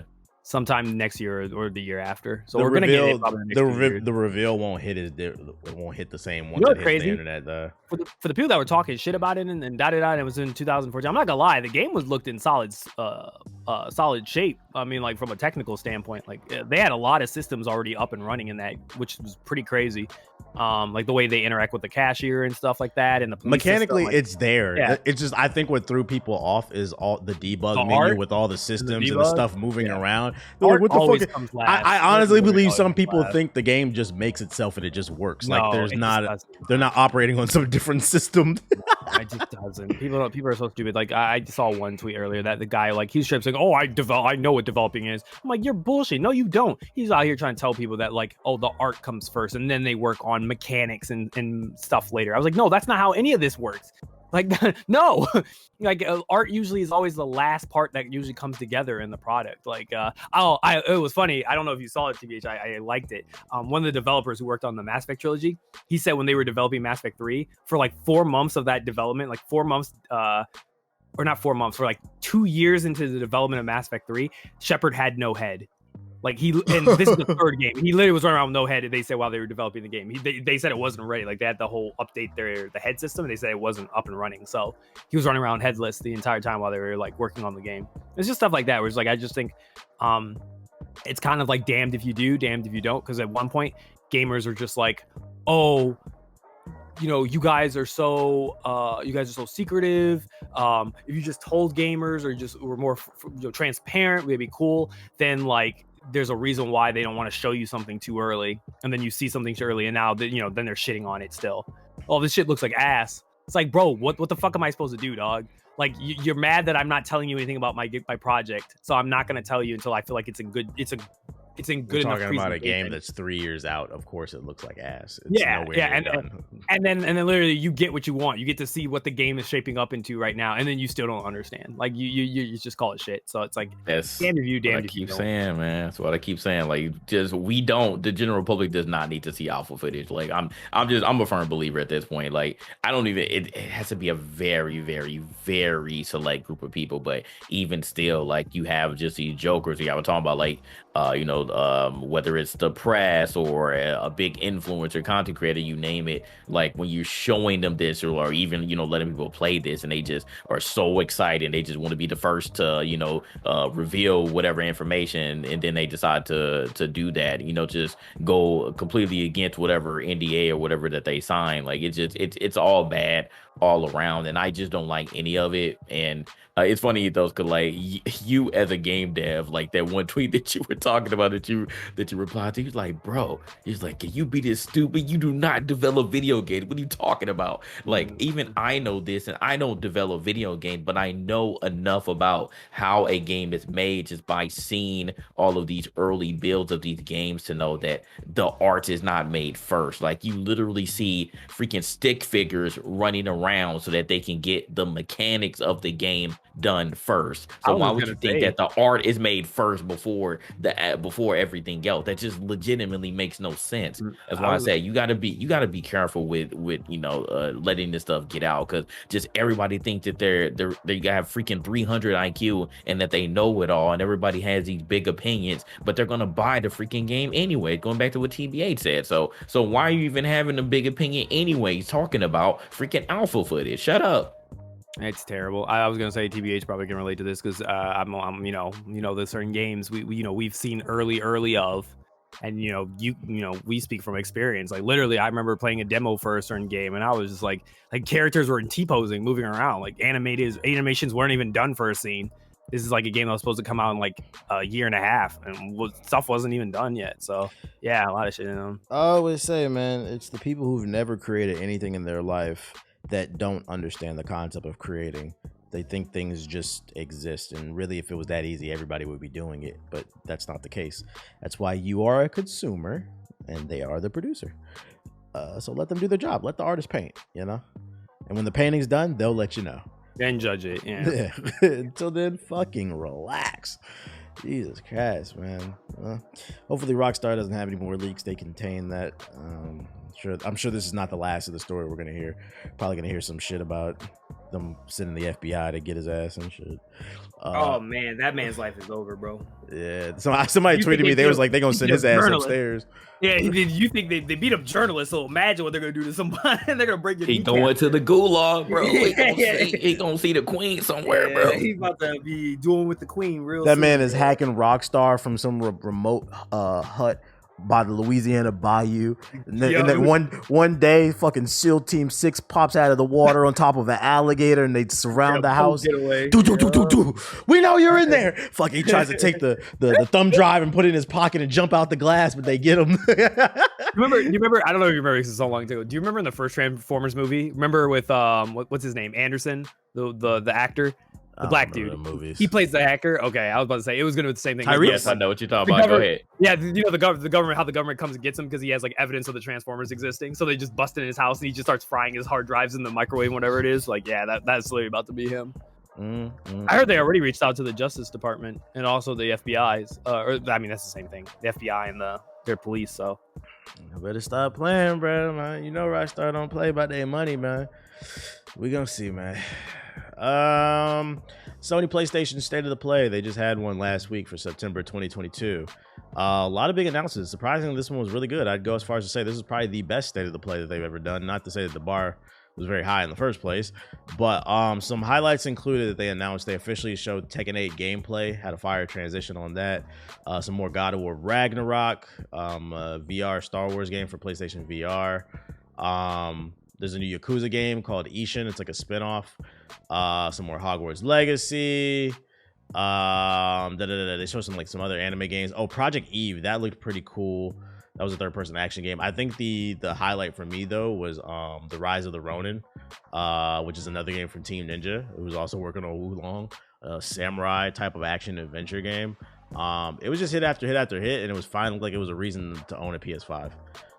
So like if you do not own one and you're looking for a reason, it looks like next year will finally be the year we start to see like the rollout. How are we feeling about this this good old State of the Play?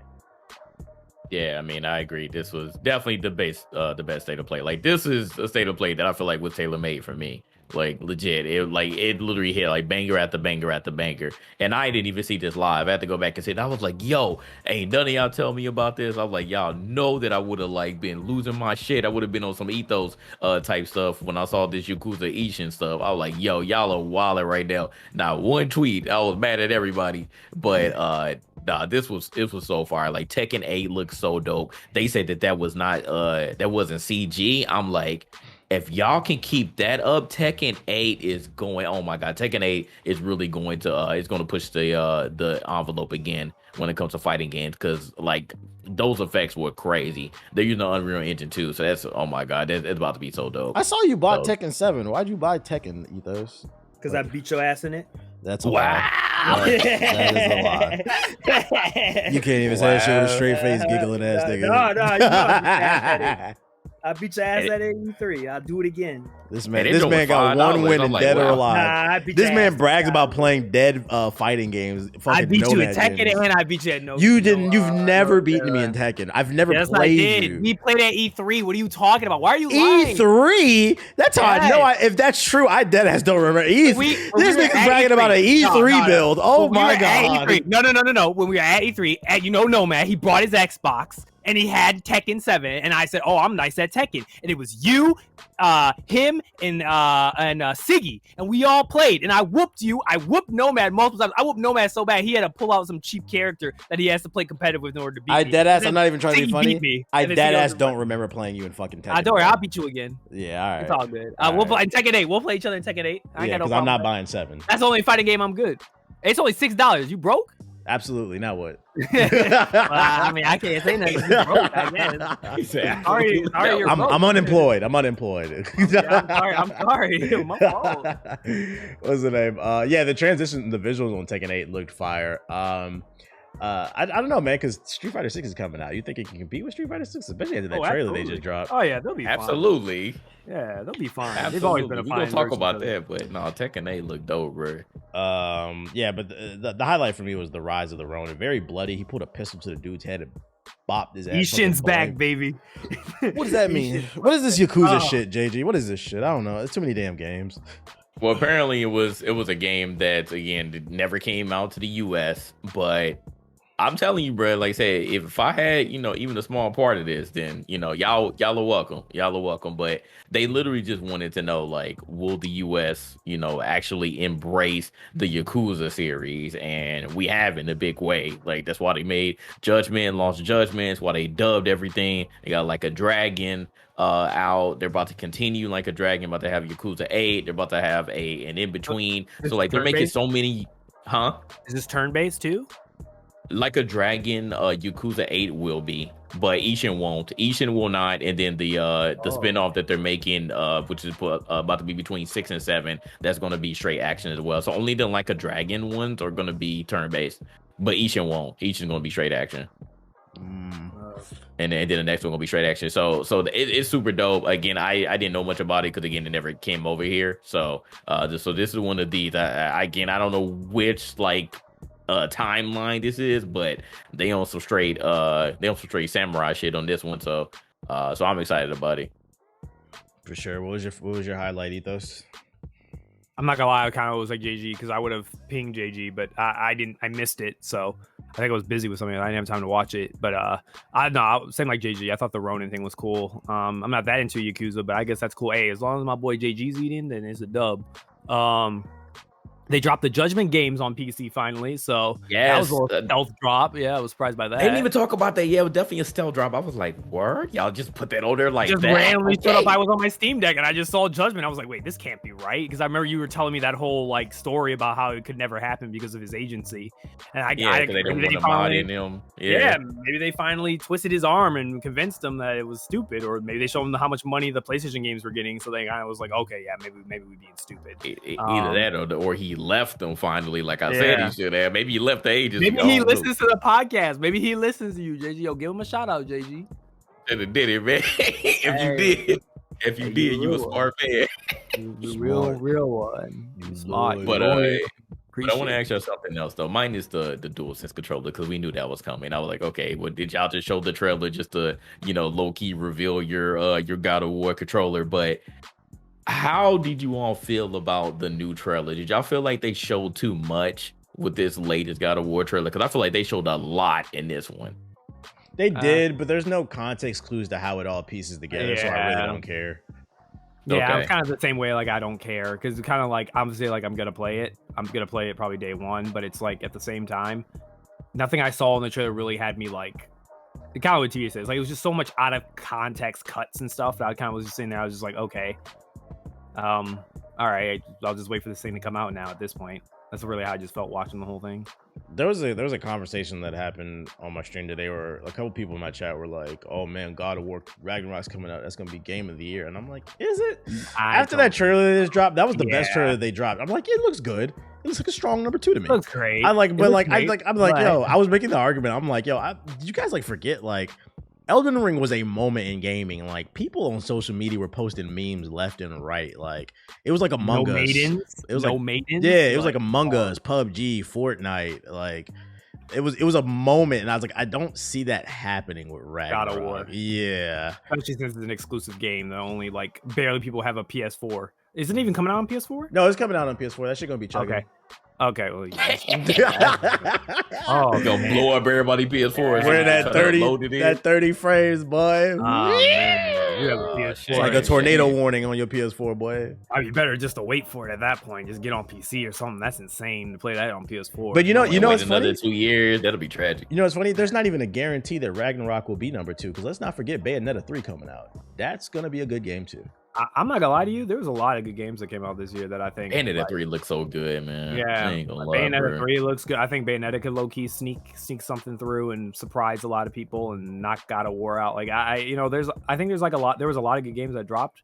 A lot of surprises that I was like not expecting anything from, and I ended up really enjoying. But I agree with you. I just think like Elden Ring really just like that scale and that level of like engagement where literally there were people who like swore they'd never play a Souls game and said it was like they'd never play those shits are trash. They were interested in the game. They just like they had to get into it. And I'm talking like I have friends that like all they play is 2K and and Call of Duty every year. That's all they do, and that's all they game on. They're not really like serious gamers, but they were actually like hitting me up and asking me, "What's this Elden Ring shit? Like, what's this shit I've been hearing about this Elden Ring? Is this shit gas?"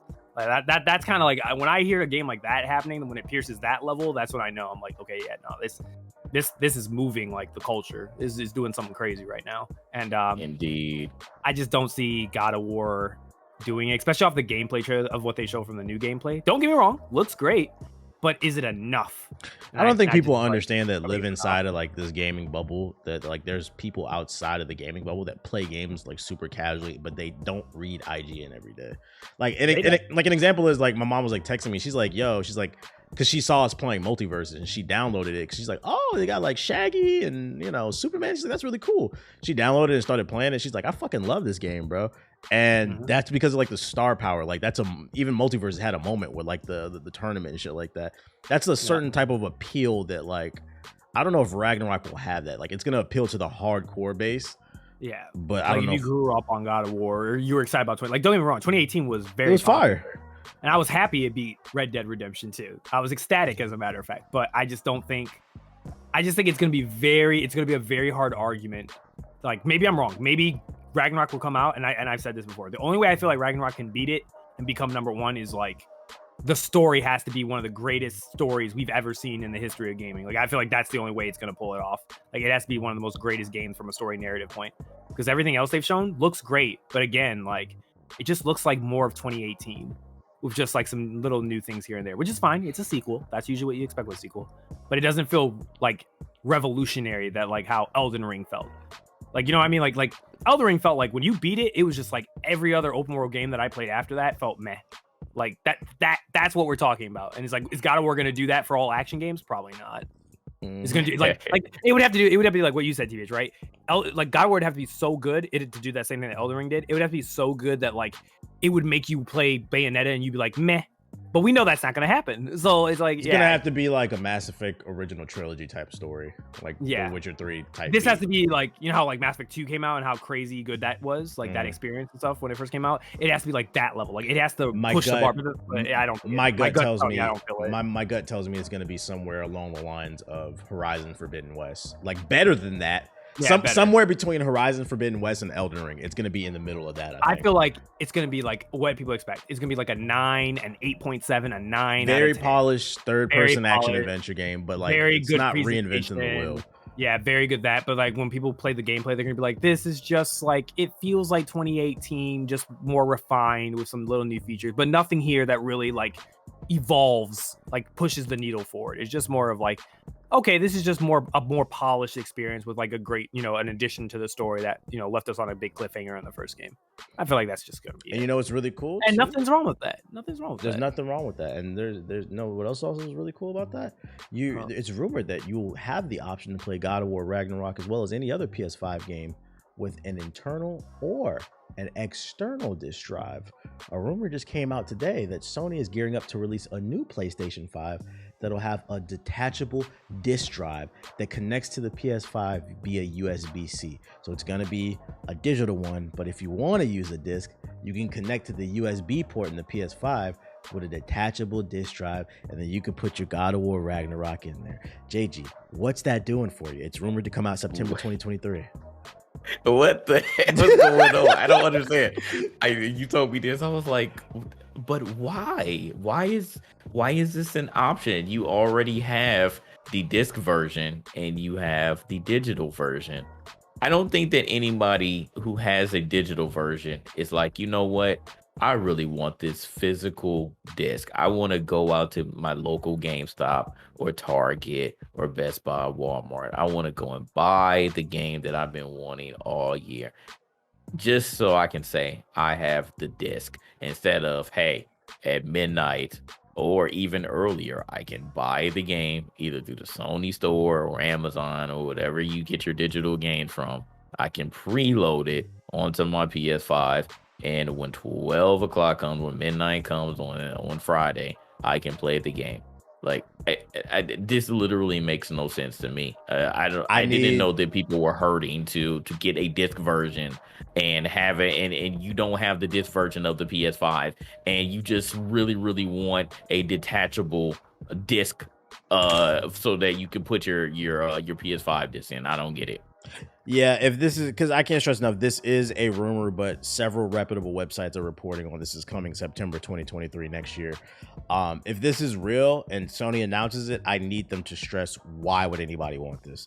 The only thing that I could think of possibly is, let's say you bought a digital PS5 and you want to play on the disc, and then like you want to go to your friend's house, you want to share a game with them, and then you could give them, I guess, your disk drive with the USB-C, and you can share your copy of God of War with them. I mean, you could just let them log into your account and download the game, I guess, if you trust them like that.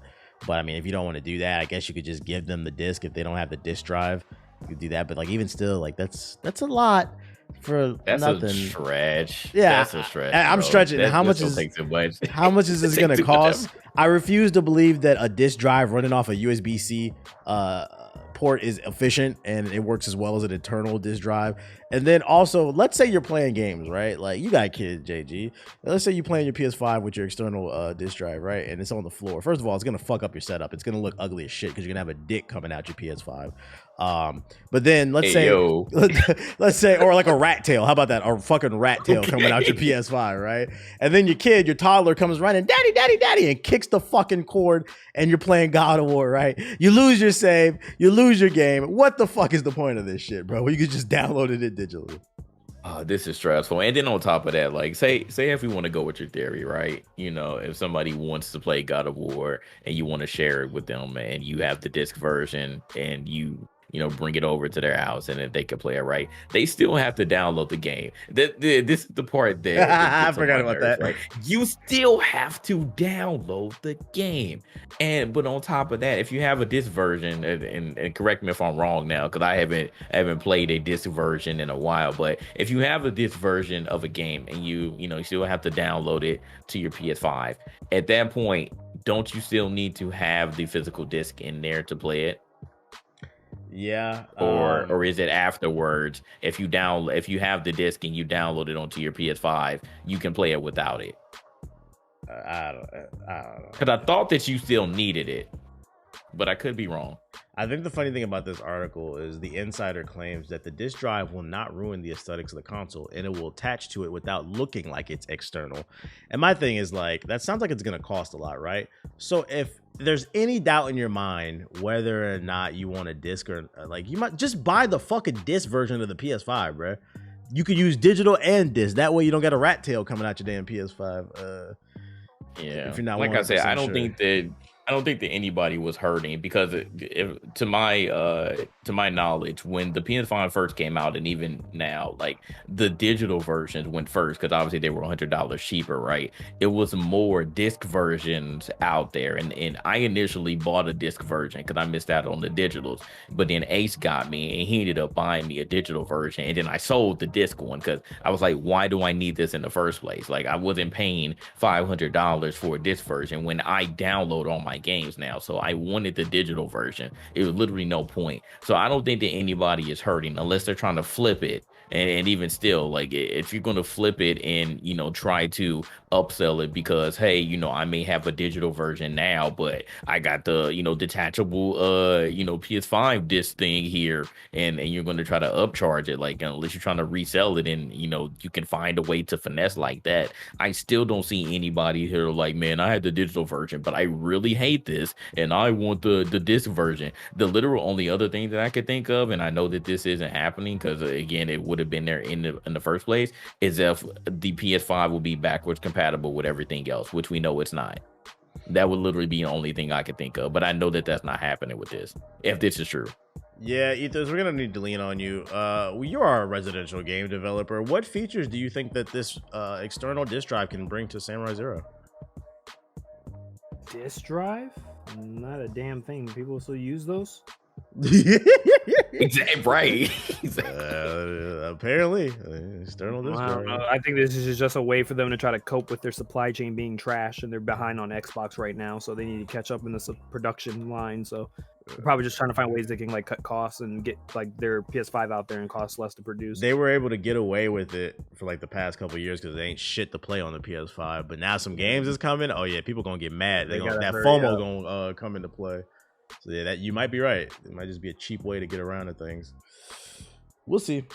All rumors, nothing confirmed.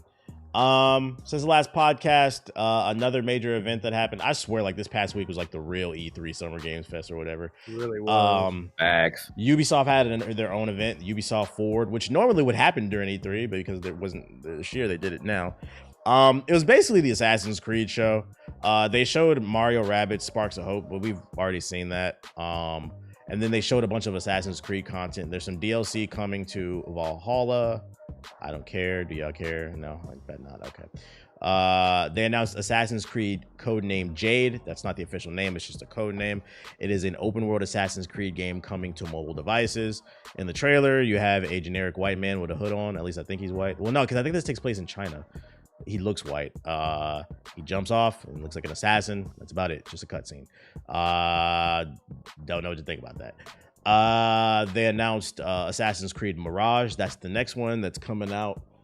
It's gonna star Basim or Basim, whatever his name is. He was in Assassin's Creed Valhalla. They're going back to the roots. It's gonna be a more traditionally stealth game. Whatever that means for the franchise. I guess a lot of people are excited about that. Then they announced Assassin's Creed codename Hex, which I think is the Assassin's Creed Infinity. It's going to have a bunch of experiences that you can basically buy, small bite size. They said some will actually be free. Some will be big, some will be small. And it'll be like this whole, I guess, codex database where you go through a menu and pick the different time periods to like tell the story. And then probably the biggest thing that they announced was, and this was just kind of a quick CG trailer, Ubisoft announced they are finally working on Assassin's Creed Japan. Its code name is Red right now. And the trailer, basically a Japanese assassin, drops down on a feudal Japan building with a katana in one hand and the blade in the right. Looked pretty cool. No gameplay. Still very early on. I think what happened here was they were basically like, we're tired of you guys asking and we decided we're going to make it. I don't think this game is anywhere near finished. But they said, fuck it, we're going to do it. Now, the interesting thing about Assassin's Creed Red is what they did confirm about it is, so the one with Basim, the one that's coming up now, Mirage, that'll be more traditional Assassin's Creed, like the original trilogy. They did confirm Assassin's Creed Code Red will be more in line with what they're referring to as the new big three. So Odyssey, Origins, and Valhalla. It'll be a open world RPG. It's not going to be a traditional Assassin's Creed. It's going to be like the more newer games. How are we feeling about the Assassin's Creed show, Jay? Well, I mean, this was a lot here. Oh, hold on, my bad. They showed Skull and Bones too, but go ahead. Oh, Skull and Bones. I saw. It's funny. I'm not trying to be funny. I deadass forgot. And Rainbow Six Mobile. My bad. They did show that Mario Rabbids. They showed a little bit other stuff on Assassin's Creed, but yeah. So this one's interesting. I guess we're just going to start off with the Japan one because we've been talking about this before, and like you mentioned, everybody wanted to see it. I mean, I guess the main question is, and again, we've spoken about this before: is it too late for Ubisoft to get this right? Because I mean, everybody saw Ghost of Tsushima, and they were like, well, they're eating your food right now, Ubisoft. What are you all doing? You've had so many references to, feudal Japan. Why did you not, do this already? And now we finally, get something that, hey, we're finally gonna make this. So is it too late? I don't know. Like, the one thing that I do know and that I hope that you all don't do is make this game part of that big three and have this game be like 70 plus hours, because I don't want to deal with that anymore. I'm sorry. Like, none of the Assassin's Creed game, including this one, I just don't want it to be that long. I need for you to find a good way for you to condense whatever story that you're trying to tell. So I have I don't want to say I actually no I do. I have high expectations for this. I really want it to be good, but I just don't know if they just waited too long to finally bring it to Japan. That's just my main concern here. The other Assassin's Creed, I mean, like the mobile one, I don't care about that. Assassin's Creed codename Hex or Infinity. They're doing so many codename now. I don't even know what the hell Infinity is now. Like, it's just all of these different Assassin's Creeds are going to be a part of the Infinity universe. Is that what they're doing here? Does anybody know? I'm not gonna lie. I thought about it. Once Code Red comes out in Japan, I think I'm done with the series. that I looked at that Infinity shit. I'm just like, really, my nigga? Like, they showed like a screenshot of like the menu, and they had like 20 different pieces of content, and I'm just like, you know what made Code Geass great is it ended. You know, Yeah. Where are we going with this? So like, I think I just want to play the game that we've been asking for them to make, and then after that, it's just like, especially because Valhalla just left a bad taste in my mouth. It was unoptimized garbage. I don't give a fuck about Vikings. It's dirty, they're grimy. It takes place in Cleveland. I don't want to play that shit. What about you, Ethos? I agree with everything TBH said. Definitely feels like Cleveland. See, cloudy. Try to tell you. They also Are you excited about Red though, Ethos? No, because it probably won't be as good as Ghost of Tsushima. It's almost like they're trying to turn Assassin's Creed into the MCU, but the thing is, it's not the MCU. There's not enough characters and interesting shit going on, and even that, I'm fucking getting burnt out. I'm more excited for the Witch thingy, the Witch Trials one. That one seems kind of. Oh yeah, whatever, man. It's too much. It's like already got Ghost of Tsushima, which was basically once you become the like shinobi, you are effectively an assassin. So it's kind of like I kind of got my little like, I guess my little fill of what I wanted from that. I mean, could be wrong. Ubisoft could kill it, go out of the park, but the problem is like I just don't care about the connection anymore between the games anymore. Ever since they killed Desmond, I just don't care anymore. I don't care about any of the modern storyline. They kind of screwed it over. They confirmed with Infinity that most of it will take place inside of the Animus, if not all of it. So like there is no like present day thing. And my thing is like that's the big like thing, right? Why the fuck am I just going to random time periods? Yeah, because it was about like there was always a timeline. Like it was like you got to go to the past so you can get a piece of knowledge that would help you in the present, so you could fight the Templars. You can't even do that now because they've screwed the timeline for the modern day up so much that like it doesn't matter anymore. So yeah, feels kind of pointless. At least we got Rainbow Six Mobile coming. Yeah, you can have that. Man, it's free to play. Yeah, you good. I don't care. The Division Heartland, it's free to play. You're good, bro. Console, PC, The Division Mobile. See, this is the problem. You guys don't appreciate Ubisoft. They're a French company, and you guys need to respect. They don't appreciate me. The artistry. The artistry. Did you guys know that Ubisoft put out a mobile Far Cry spinoff? What? Yeah, it's out right now.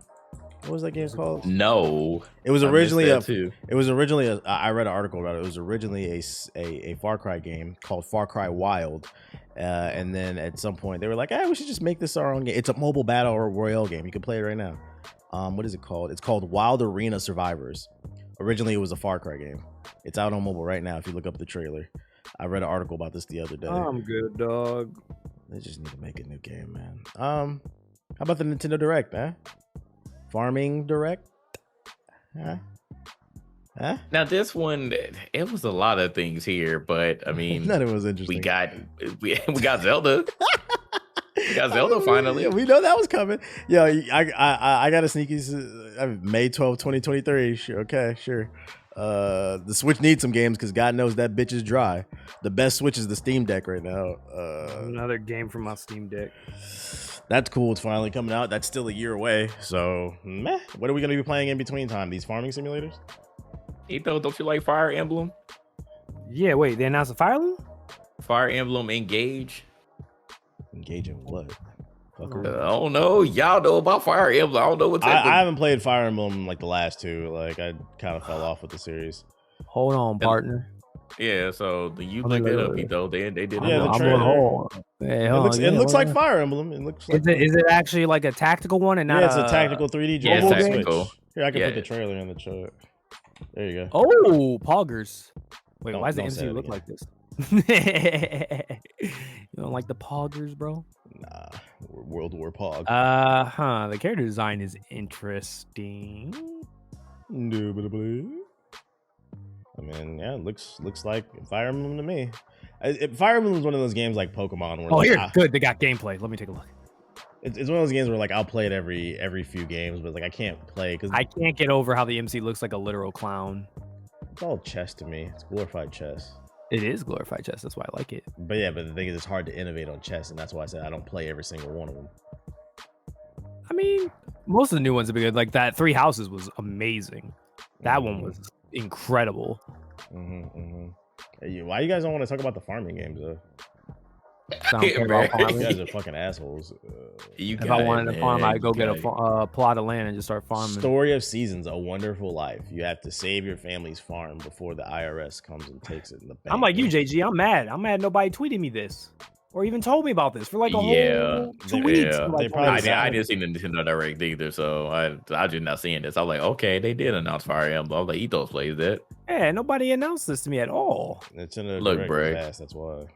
The only thing that we care about is Bayonetta 3. I saw that. I was like, okay, I'm in. I was already in, but now I'm all the way in. That Bayonetta looked. Oh, they announced Octopath too? Ooh. Yeah, they did. Oh, yeah, so Ethos played that too. We literally just talked about that before you got back. You and Siggy. Oh, I actually have not played this game. The only thing about Bayonetta 3 is like I look at that game and I'm like, man, they really need to do a Switch 2 or a Switch Pro because that shit look ashy. I'm like, this game looks so much better on a better platform. It already exists. How you know? The Steam. You got what talking about? I'm playing on it right now. Shit. He on that Steam Deck. You gotta get a Steam Deck, bro.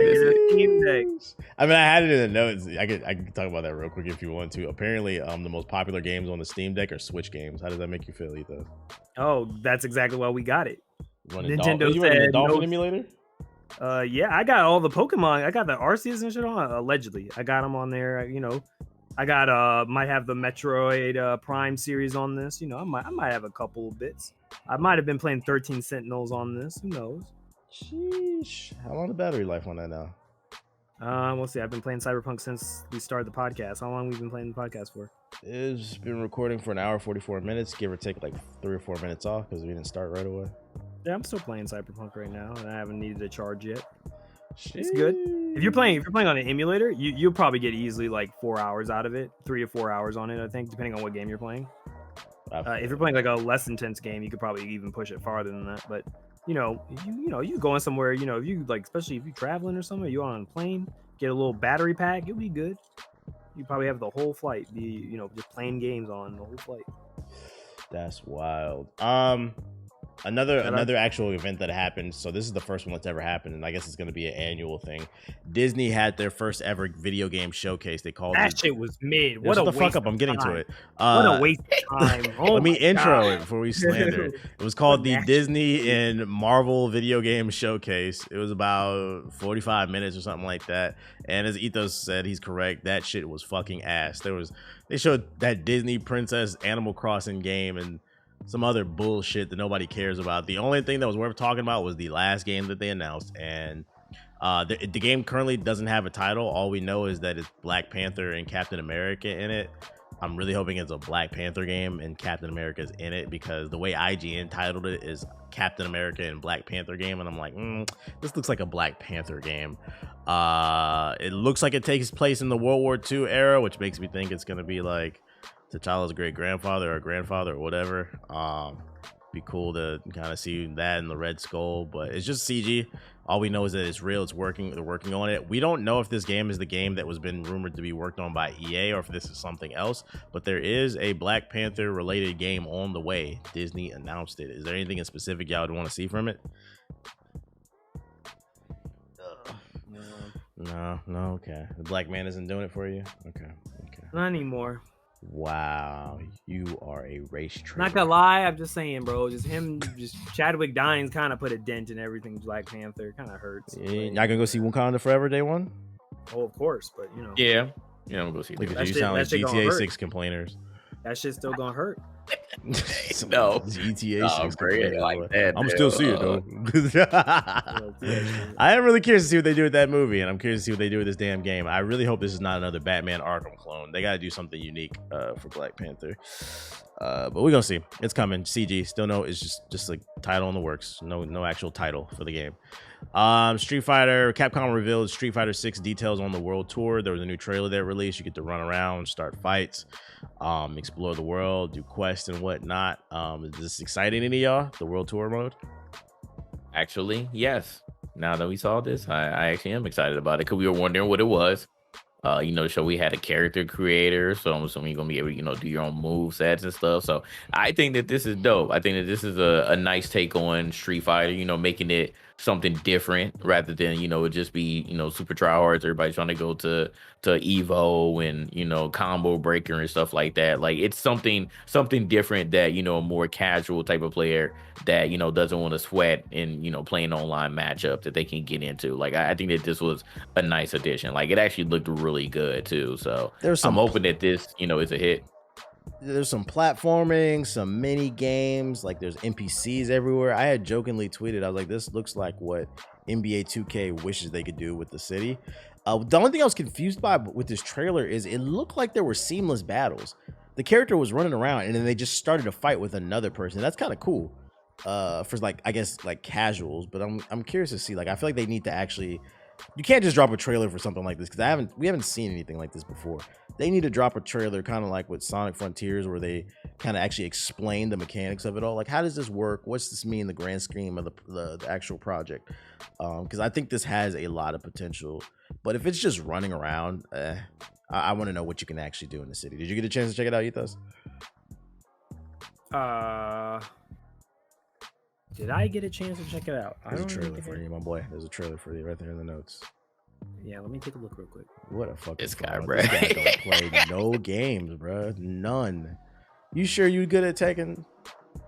Yeah, absolutely. Who you play? I've been busy, bro. Who do you play in Tekken? Well, I played what's her name? What's the cosplaying girl? I played her, and then I played Lee. Lee was the one like I played Notorious. Who I play in Tekken? You played what's that motherfucker's name? The guy with the red eye. Yeah, you didn't play me. You played Nomad. No. Nomad was not. Nomad was using the black dude, the black bald dude. You did not play me. You played Nomad. Maybe Siggy. You did not play me. There's only one character I play in Tekken. I think I beat you. You would know and who I also play Dragunov. Negro, I play Steve Fox. I always play boxers in fighting games. This guy's a fucking fraud. I swear. You seem to remember that you beat my ass, but you don't seem to remember what character I just remember. I remember That's I beat crazy. your ass. And you know what's funny? It's in every fighting game. I only play the boxers because I like knocking niggas out, bro. I don't do all that karate shit. I'll punch you in your mouth. No, that's why I beat you. This thing's a liar. Next topic. Hey, bro, motherfucking liar, bro. When that Tekken 8 comes, I've been playing Steve Fox since he's been in the game. That's all I play. That's what Nomad said too. And I beat him up. You in your motherfucking head. We can play when Tekken 8 comes out. Fuck all that kookily kicking and fucking dragon punches and shit, bro. Throw hands. There's a new Ninja Turtles game coming. Anybody? Nickelodeon's reportedly working on a brand new AAA Ninja Turtles game, co-op, 4-player. Now here's what I don't like. I mean, if Activision don't publish it, yeah. Is it gonna work? Yeah, they said Paramount is sticking their hands in this one. I don't know, man. I don't like that new Ninja Turtle, at least not the art style. So I don't know how this one is. That one's pretty. You like the new art style Ninja Turtles? I saw a fight scene. The anime shit I like the movie. Yeah, I like it. You talking about the one where Shredder's like all bulked up? The new movie that right? just came out last month. No, I'm talking about like the series that was actually on Nickelodeon. On Nickelodeon, yeah, it's got an anime style. Yeah, I like that one. Okay. That final fight they had with Shredder was literally a god tier animation. The only thing I didn't like about that new Ninja Turtles is it's definitely a new spin on it. At least in that movie that I watched, like Leonardo was mad cocky. I didn't get that. I was like, he's the level-headed one. And then Raphael is like the level-headed one. I'm like, what the fuck is this shit? He's supposed to be hot-headed. Like, he did become... Just so I make sure I understand, this is the one you're referring to, right, Gigi? This anime, this one version? Rise of the TMNT, is this? Is this this is the art style, the anime art style. This one I thought was amazing. Like that entire sequence was Jesus Christ insane. That was one. They got like mystical powers and shit. Yeah, mystical powers and shit. Yeah, it was a different spin on it. I didn't like some of it, but like I still thought it was cool. Literally, Ryder is based off of Leo in this the character that I designed in my game. His moveset is based off of Leo. Where's my Ninja Turtles from the 80s? Yeah, fun fact. My cheesy pizza, skateboarding and vans. Yeah, I want that, man. Where's my pizza time and shit like that? And and my costumes in April and shit. I mean, this other good though, but I don't know. It was just like when I first saw it, I was like, "This look Like, come weird. on, like Leo throwing his blade at Raphael and them teleporting together. That shit was good. Yeah, I literally just saw that. Yeah, that shit was like, crazy. I like that. So I don't know. All right, maybe I'll change my mind. All right, maybe it'll be okay, but we'll see. We'll see how it is. I don't know, man. The nostalgia got me though, with the last Teenage Mutant Ninja Turtles game that came out. So this man's really sad about this Ninja Turtles. Let's see if we can make JG. I am. Let's see if we can make JG a little bit even more sadder. Did you guys know Splitgate is shutting down? Huh? Yep. Yeah, so you guys want to know Shut up. Shut the fuck up, bro. I'm trying to be serious, bro. Splitgate, guys, the bootleg Halo with the portals and shit. I thought it was actually pretty cool. I thought it was better than Halo Infinite, if we're being honest. It definitely was. Yeah, I actually played it. I actually played it more than Halo Infinite, which is wild. They released a statement saying, and basically it's pretty long, but the gist of it, the part that really matters is we are in a way bailing water while also trying to keep everyone who bought a ticket to board our ship happy, while also trying to turn our boat into a rocket ship. After careful consideration and much deliberation, our studio has determined that in order to build the game fans deserve and to build it in the way that isn't trying to retrofit and operate an existing product, we are ending feature development of Splitgate. We're turning our attention away from the iterative, smaller updates and going all in to focus on a new game in the Splitgate universe, which will present revolutionary, not evolutionary change to our game. It will be a shooter. It will have portals, and it will be built in Unreal Engine 5, and it will be free. Honestly, it sounds like they're making Splitgate 2. It's going to be the same exact game with better graphics, but we'll see. We shall see. Do you guys think this will perform better than Halo Infinite whenever it comes out? I think that's kind of like default now at this point, unless they can pull an EA and just turn everything around with 343 in this game. But a lot of people calling for 343 to quit working on the Halo franchise altogether. So people are pretty upset. So we will see, but we need a short documentary on 343. That studio fucking sucks, bro. They didn't drop one good Halo in like 15 years, bro. I don't care what nobody says. All their Halos suck.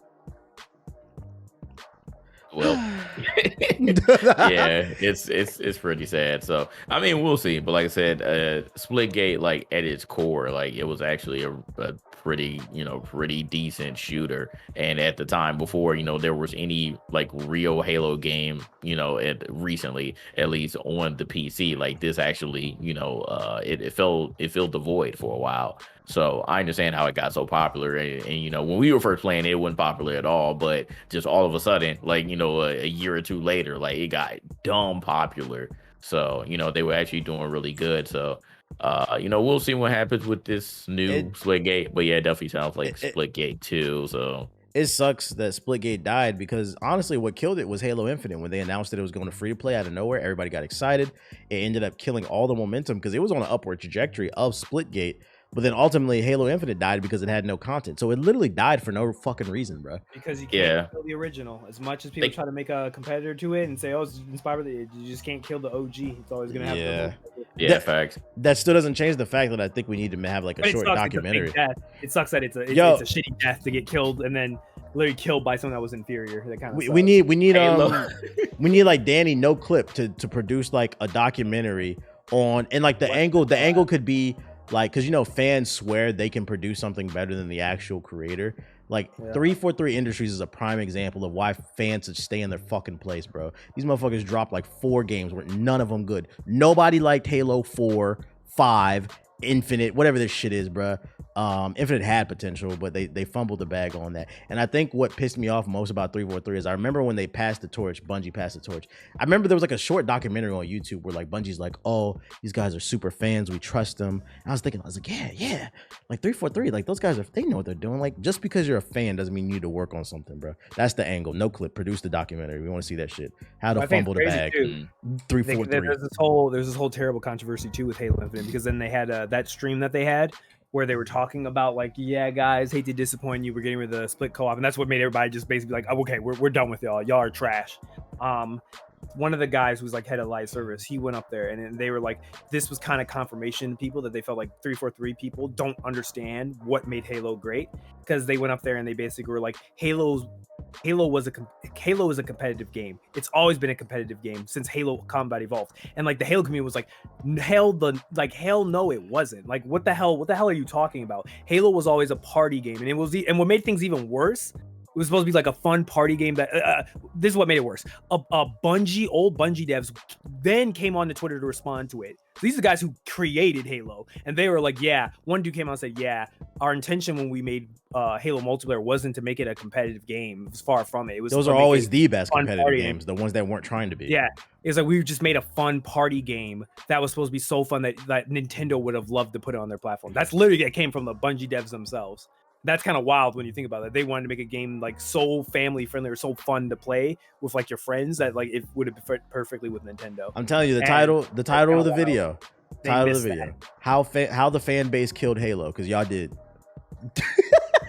I don't understand how Halo. This is actually new. I don't think we've seen it before. Halo killed Splitgate and killed itself. It's a fucking village idiot, bro. Like what?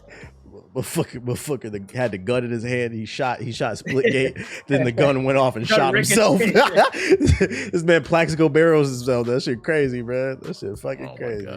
Shout out to 343, man. Yeah, so I do feel sorry for the devs of Splitgate for what happened. But yeah, that's literally what it was. Like, people were like, you're not gonna beat the original. Like, you tried to be Halo, but you're not Halo. And then Halo was like, yeah, all right, well, you're done now. So we're gonna turn it on myself. Hold my beer. I'm gonna kill myself next. So I also think it was the art style too. I think the art style wasn't as good as Halo. So kind of like, I feel like that was a factor too about why people didn't feel that connected to it. Just like art style felt kind of generic. So maybe. Speaking of China, Tencent is now the biggest shareholder in From Software, owning 16.3% of the company. Should we care about this? Yes, I keep telling y'all, bro. Tencent is going to own the fucking China. world, and nobody's paying attention. I know. Nobody's paying attention. Imagine bro. a world where you went into the cave of Elden Ring, and you defeated that boss. They dropped the Moon Veil. And then they was like, we could put it in your inventory, but you can't use it unless you pay this microtransaction, because Tencent needs that money. That's the only thing I'm worried about with Tencent buying all these companies, fucking up the game development and microtransaction the hell out of everything. Man, you need to think about the bigger picture, dog. I'm going to find that video that I was looking at, bro. Tencent is not just buying, stock in these huge they own Discord too. Companies. Bro, Discord can get dangerous, bro. I'm telling you. They got the data. I do not talk about anything personal on Discord. Y'all, no, thank you. You don't have e-dates on Discord? Nah, e-dates? Nah, nigga. I ain't got no Discord hitting. Oh shit, bro. Also, I found out from that video the Flock had put in the group chat. I thought it was. Discord does not have end-to-end encryption. Y'all better stop putting y'all personal business on that damn app, bro. Yep. Oh my lord. Putting y'all passwords and stuff on this shit. No bueno. Freaking insane. So yeah, Ethos, when Samurai Zero gets popular, we putting that into existence. Don't let Tencent knock at your door, bro. I know you want to make deals with these other companies. Don't let Tencent get any stock in Samurai Zero. I ain't gonna lie, bro. CCP owns Ethos. I ain't gonna lie. They throw 100 mil on my desk. No. Yeah. Wow. No. You don't sound like a fucking patriot. You're right. Fuck my country. And that's the perfect segue into the social justice section. Shout out to China. That's the perfect segue into the social justice section of the podcast. First story comes from Clifford Harris, aka rap legend T.I., aka TIP, also known as the King of the South. He recently revealed in an interview where the term ops comes from. I'm sure you guys have all heard it if you listen to rap music, specifically drill music. That's all they talk about is killing their ops, smoking on their ops, spinning the block on their ops. Op is short for opposition, but no. I mean, that's what the drillers say. But according to T.I. in this video, I don't know if you guys got a chance to look at it because I linked it. He said in the interview, the term ops comes from the term Call of Duty. What does that do for y'all?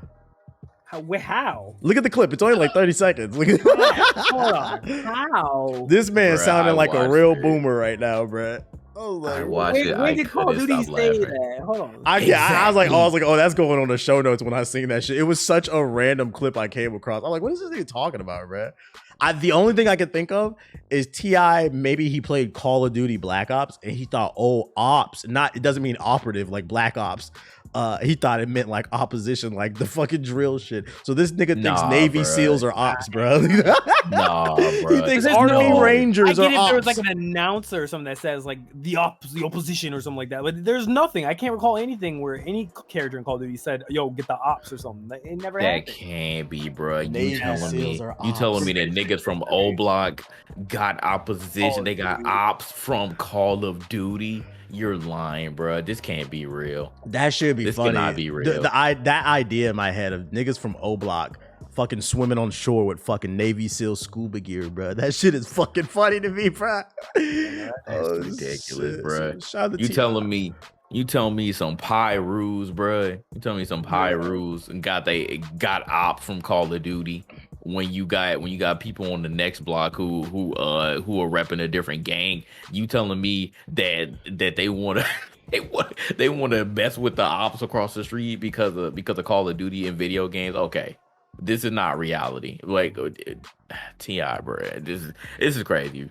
I don't understand how he really thinks that the term ops came from video games and specifically Call of Duty at that. Expeditiously. I think what's especially funny about this is like, where is this coming from, bro? Like, I can understand if like Black Ops came out like last year or something like that, but like Black Ops is like an old game. So where'd you get that from, dude? Like, oh, you know what this is? You know what this is? I think that T.I. Yeah, I think we're going with that. T.I. definitely turned into a boomer. This man has to actually be a dad now. And you know his kid got in trouble, right? oh yeah, I think it was his went to kid got jail. in trouble. Yeah. So you know he gotta find a way to spin the narrative. So you know he gotta blame video games. He gotta deflect. I think what makes this story funny and especially weird is like if this would have came from like any other rapper, it wouldn't have been that big of a deal. But like for those you unaware, like between him and Jeezy, in my opinion, T.I. invented the term trap. I think Jeezy kind of carried it and took it to like the mainstream, but like trap music was the name of T.I.'s first album. Like he was the first person I ever seen use that term. So I'm like, yo, you come from the streets and like this certain lifestyle, and it's like, bro, like you're just kind of way out of tune. And honestly, that's okay because he's older and he has kids. So like, why are you even commenting on that shit, bro? Just go be a dad, nigga. Telling you that's why, man. But yeah, you better cut it out because that's definitely not where they got it from. I've never heard once in any Call of Duty video game that they were talking about ops. And again, Black Ops, if that's truly like if we're gonna go with that theory, and he was like, oh man, because of Black Ops, Black Ops came out as operatives, bruh. It's not opposition. Learn your terms, bruh. Black Ops does not mean opposition. This nigga thinks James Bond is an op. Oh boy, man. Operations, operatives, it's not opposition. Tom fam. Cruise and Mission Impossible is an op. That shit is great, man. It's a good joke, bro. That's good content. I just wanted to put that out there, guys. So when the new Call of Duty comes out, because it's rumored that they're working on the next Black Ops. When the next Black Ops comes out, do not be surprised if Clifford Harris sticks his neck out and says, "Don't buy this," because that's where the drill music's coming from. Another hip hop media. Hip hop is in the news today for the gaming boy this week. Another hip hop personality, Officer Vlad, aka DJ Vlad. He put out a couple of string of tweets that caught him a lot of flack. Currently, it's sitting at 45,000 likes, 22,000 quote tweets. He took some shots at gamers, and here's what he tweeted. He said, as an adult, playing video games for long periods of time is a form of depression. If you don't believe me, ask yourself this. Now, shut the fuck up. Let me finish this. Let me finish it. All right, let's take this from the top. Shut the fuck up, bro. As an adult, playing video games for long periods of time is a form of depression. If you don't believe me, ask yourself this. Think about the 100 greatest moments of your life. Do any of those moments include video games? Probably not. And this comes from a lifetime gamer. So then he caught a bunch of flack for that statement. So then he followed up with this statement in the thread and said, well, that escalated quickly. Just to clarify, this doesn't apply to e-gamers or people who turned gaming into a career. This isn't about someone who plays a few hours a week. This is about people who consistently devote a double-digit percentage of their lives to gaming. And for everyone in the comments claiming some of the greatest moments in their life came from gaming, you are truly letting life pass you by. JG, what's this doing for you as our social justice warrior? Oh man, this was a lot, bro. This was a lot. I'm not gonna go in as much as I wanted to when I first saw the tweet, but this definitely ended up being some content. I can name like some moments on my head alone, like that, from top 100 moments, like in my mind, they came from video games. When I was 4, when I got my first console, that was a huge moment. Playing Halo 3 and the original Modern Warfare in college, like those were big moments. Playing Black Ops 2 with, who is GI now, like members of GI now, like when we first met, those are big moments. Like, you cannot say that because you don't have big moments in your lives that you didn't get outside. Nigga, you didn't have big moments, not us. Like, what are you talking about? Exactly. Or playing video games. Yeah, exactly. He's a long time gamer, so he knows. Or playing video games in long periods of times are a form of depression. Like, seriously, like that was just it. Like, he literally lost me from the first sentence, and it just progressively got worse. Just reading this tweet. If you don't believe me, ask yourself this. Like, come on, bro. Like, you're literally just shitting on everybody that plays video games, and you're also negating anyone who actually has great moments in their lives. If they could think about 100 great moments in their lives, you're literally negating anybody that has a great moment from video games. He also, like, cause people were also saying like, hey, like, I've had this moment because I ended up meeting like some of my lifetime friends, or I met my wife, who my girlfriend at the time, and my girlfriend became my wife through video games. He was like, that, but that's not video game though. That's not video game. But it's through video games that they were able to meet these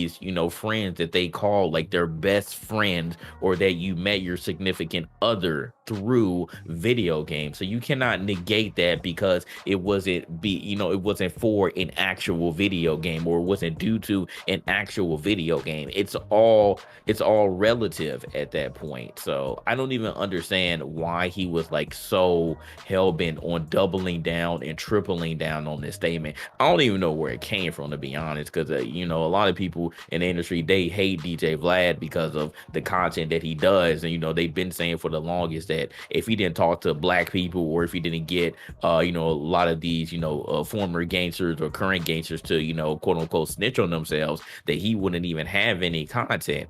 People have been talking about that for a while. You literally call him Officer Vlad because that's literally what he is. Like, they've been saying that he's the feds for the longest, and he doesn't care about that stuff. But you wanna get upset because people want to come back at you because you talking about people play video games, and you're saying that people play video games for a long time, or form of depression, and that they can't have great moments in their lives that involve video games. Get the hell out of here. And it just comes from a lifetime gamer. Like, it was just, bro, this pissed me off so much, so much. Just seeing it. Like, shut up, DJ Vlad. Go talk to your next person who's gonna snitch on wax, and go from there, bro. But leave video games out of this. Lifetime gamer. He ain't beat millennia. I don't want to hear that shit. What's the name? There's so many ways to like attack this. Like, so one of the most like disturbing things that I've noticed on social media over probably like the last 3 years that I really don't like is everybody is a licensed therapist on social media, and it's really prevalent on TikTok.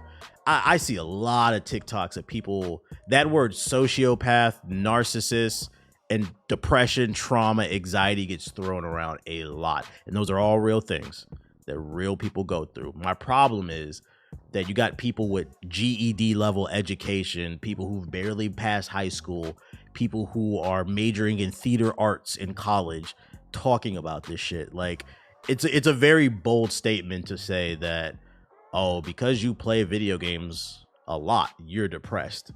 What are you talking about, bro? Like, what's the correlation behind that? You're not a licensed therapist, so just be quiet. And like I said, like, you can't sit here and preach about how you're so pro mental health, but then your entire platform is getting niggas to tell on themselves. And don't get me wrong, I actually believe that there's a certain level of accountability there, but like, I think psychologically that's just fucked up, because that these young men that are coming out of the streets, that ain't coming from the best environments, they don't have the most sound mental state, and instead of guiding them and using your knowledge to help these people with your platform, you choose to set them up, basically knowing that they're basically ignorant. But you want to sit up here and talk about mental health and shit like that. You think that's good for them? Get the fuck out of here, bro. All that shit is goofy to me. Don't get me wrong. There are definitely people who are depressed who play video games and stuff like that, but to put that on everybody, I think it's weird. Like, I think we talked about this on a podcast too. It's like, it seems like every 3 to 6 months, somebody just comes out to the gaming community for some reason. Yep. Same thing. I feel like every 3 months there's somebody, some bigger person.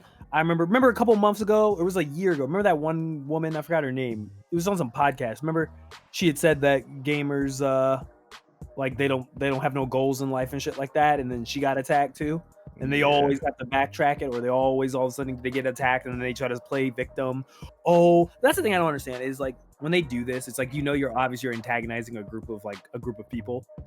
And you're just surprised that people are going to have obviously a reaction to you where it's like you're attacking who they like part of who they are. And it's just like, you think that like people are just going to let you like think like, oh yeah, that's okay, bro. Yeah. We're just going to let you like that, like with disinformation, we're just going to let that shit rock. And I remember like, I would say like maybe like a couple of decades ago that like that type of opinion was the norm. Like, I think I remember a lot when I was growing up, a lot of people felt that type of way about people who played video games. But I think like video games have come such a long way and it's transformed just like the entertainment landscape that now like it's just such an ignorant thing to say. And I think gaming is more social than ever. It's incredibly ignorant. It's a social experience. I just think it's those people who grew up believing that, right? Like that never played video games or just like perceived or saw other people playing video games. Or I'm gonna be honest with you, it's salty exes. What do you mean salty exes? It's people who are in a relationship with a gamer and they instead of like trying to understand like why they enjoyed playing video games, they try to say that or they just judge them. They judge them. They try to think that they care about the game more than me. Then they start to think that like it hurts their self-esteem, and then they take that shit personally. And then you don't try to join in on their hobby, and that was again the thing in the podcast. Yeah, like that one girl, the other girl, she was like, I play games with my man, but the other one clearly didn't. Like she was like, I just hate niggas who play video games, and it's like, well, why don't you try? Like this is something that clearly your boyfriend likes to do, right? So how about you try to understand? Yeah, instead of just shitting on his hobby, because we don't shit on you going out shopping and things you like to do. So like that it should be a no-brainer. Like if you're trying to be with this person, like just understand them. But yeah, like it's you all are totally right. Like I just don't understand like how like video games just constantly get attacked, and it's just out the blue too. It's like it's not even anything that provokes it. It's just like one day someone wakes up and they're upset. It's like, all right, let's attack video games now. Let's attack the whole community. Like I don't fucking understand that. And this is coming from a lifetime gamer bar. Is like equivalent to me is like I have black friends. I'm not racist. What's the last game you played, bro? You didn't beat Millennium. I'm willing to bet the last game he played was something along the lines of Galaga, Pac-Man, Pong. Damn. Maybe Super Mario World on the NES. Like I don't think he's playing games like that, bro. He played them when he was younger, but he doesn't play them now. He doesn't know how much of a social experience that it actually has become. But once again, like who are you to judge people who play games as a hobby when your hobby is literally incriminating black people? What are we talking about here? You don't think that's a weird hobby? Like, come on, bro. That's kind of crazy, bro. That's a crazy bar. Yeah. So what he said, man. What he trying to say? Like, just summing all this up. He just wants y'all to go out and touch grass, and he thinks that if you play games, that essentially you're a loser and you're depressed.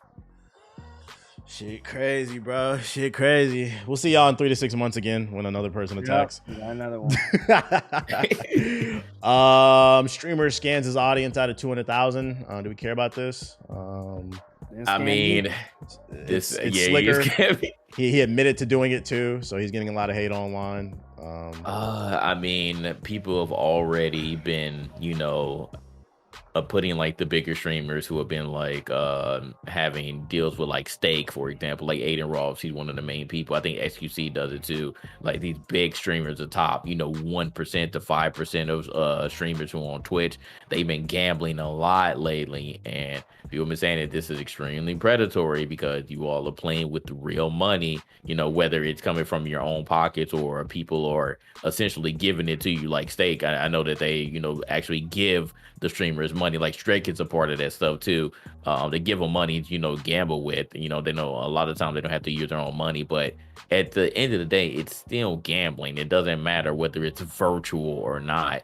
and you're doing this to little, when little kids are viewing you. So this is extremely predatory, and people have been talking about that for a while now. So a lot of these people have been under a microscope. Now you get this situation where this guy says he had viewers and fellow content creators give him money, and he's essentially been scamming them because he had little to no plans to get that shit back, and he lost a lot of money in the first place because, again, he clearly has a gambling problem. If you lost that much money and you were asking for some money, to pay off your debts, and then you didn't give it back to the people who you borrowed the money from. Like, so this is just a crazy situation going on. So there's going to be some regulations that will come down the pipe. Maybe not from this situation, but I guarantee if this one doesn't cause something to come down the pipe, it's going to be another one of those big streamers that are going to get into some shit, and then we're going to have a real conversation about gambling on Twitch. I'm not gonna lie, I don't give a fuck. As someone who's been around these people, I'm gonna tell you right now, man, they don't care about you guys. They are not good people. Yeah, I'm not gonna go as far as to say as that, but I can tell you right now, all they care about is money. They don't necessarily care about y'all. And the thing is, like, another reason I don't give a fuck is because nobody else gives a fuck, right? How many crypto scams does FaZe have to do? How many N-bombs do they have to drop before y'all stop supporting them? They're trading on the stock market. Y'all buying into that shit, bro. Y'all don't give a fuck. This shit is just articles of y'all just talking, bro. And that's why I don't care about none of this shit, bro.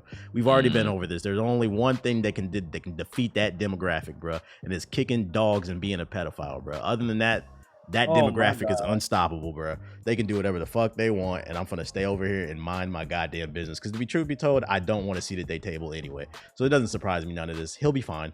He'll be fine. They're gonna cancel him for a month. He's gonna go away for like 3 to 6 months. He'll go have matter of fact, an example is the dude that I guess he was accused of like sexually harassing Pokey. That dude, he was like her editor or whatever. That nigga came back. He's fine. And he admitted he did it. He's fine, bro. I don't give a fuck about none of this shit because y'all don't care, bro. These are y'all heroes. I do not care. I mean, he ain't lying, man. And that's the harsh reality of it. It really is a harsh reality. Y'all really don't care because, like, you're gonna continue doing it. You're gonna continue supporting them. That's why I always ask, like, since the beginning, like, how far does someone really need to go for people to really care and, like, their morals come into play? It's like, hey, maybe this person isn't a good person. Maybe I should start supporting them. Maybe, just maybe, they're a piece of shit. And I can find someone else who's actually good and, like, shows me time after time that they are a good person. I can support them and give them money and continue to support their endeavors instead of supporting this, piece of shit over here just because they're, good at a video game or because they're part of the top 1% or 5% and Twitch keeps showing them. Therefore, I feel obligated to watch them just because they have big numbers. I'm speaking from personal experience, bro, being in rooms with these types of people. I'm the type of person where if we're in the same room, like at an event, I look at it as everybody in the room is important. You might be a little bit bigger. I might be a little bigger. You might be, it doesn't really matter. We're all in the same room. You clearly know how to network. You're somebody of importance. These people in like these little inner circles, they do not care, bro. If you don't run within that little 1% popular kids circle on Twitch, they treat you like you're nobody. You're like irrelevant. And then on top of that, another reason I don't care is because they don't care about nothing else but money, bro. Look at all the bullshit that's happened over the years, bro. We had those hate raids going on. Motherfuckers was quiet as a mouse.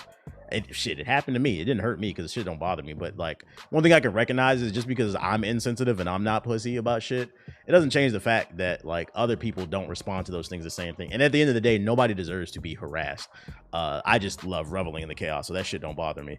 But like, they real quiet about all these issues, bro. Fucking these like the hate raid shit. Fucking people. The N-word, yeah. I seen a tweet. Somebody was like, yo, I literally have to put in 20 different variations of the N-word to get somebody from stop saying that shit. But we draw the line at gambling. Like, bro, these motherfuckers don't care about you. No, they're talking about, which is crazy to me, is that now y'all want to boycott the platform. When all that hate rating stuff, there was literally think pieces, and there was all these like excuses that a bunch of the big streamers were saying, well, I don't think boycotting is gonna solve the problem, and da da da da da, and it won't. I don't think bringing awareness matters, and da da. All these type of excuses. But when money's involved, now they want to boycott. family, That's then, all they yeah, like. yeah. That's all they care about. The money gets hit, or the money, or that big part of a bunch of people got ripped off, so we're gonna boycott now and make Twitch listen to us. It's like, why weren't y'all boycotting them when all this other crazy evil shit was happening, bro? The more things change, fairly banned and shit. The more they remain the same. Fucking, and it all culminated with this last little climax moment where a fan of Pokemon got a tat on his leg of Pokemon's face. What's that doing for you, Jay? Man, I hope she sees it, bro. I hope she sees. I hope she sees it. and you know, if she does see it, you know what she gonna say? Either she gonna say one or two things. Either like, what the fuck is wrong with you, or oh, that looks so nice, and then that's it. Yeah, you're not gonna give me coochie, bro. Then you're gonna give you a poggers, and that's it, bro. Yeah, that's it, bro. I hope it was worth it. I hope I'm never down that bad. All right, that's all I got on my show notes. I got anything else y'all want to add to the show if we wrap this one? I think that was it, man. We've been talking for a long time. We had a lot of content. Like I said, this was like another. It's like E3 part 2, like, because I think this spanned across like Tokyo Game Show and a little bit of Gamescom too. That's right. Since the last time, so it was a lot of freaking stuff to talk about.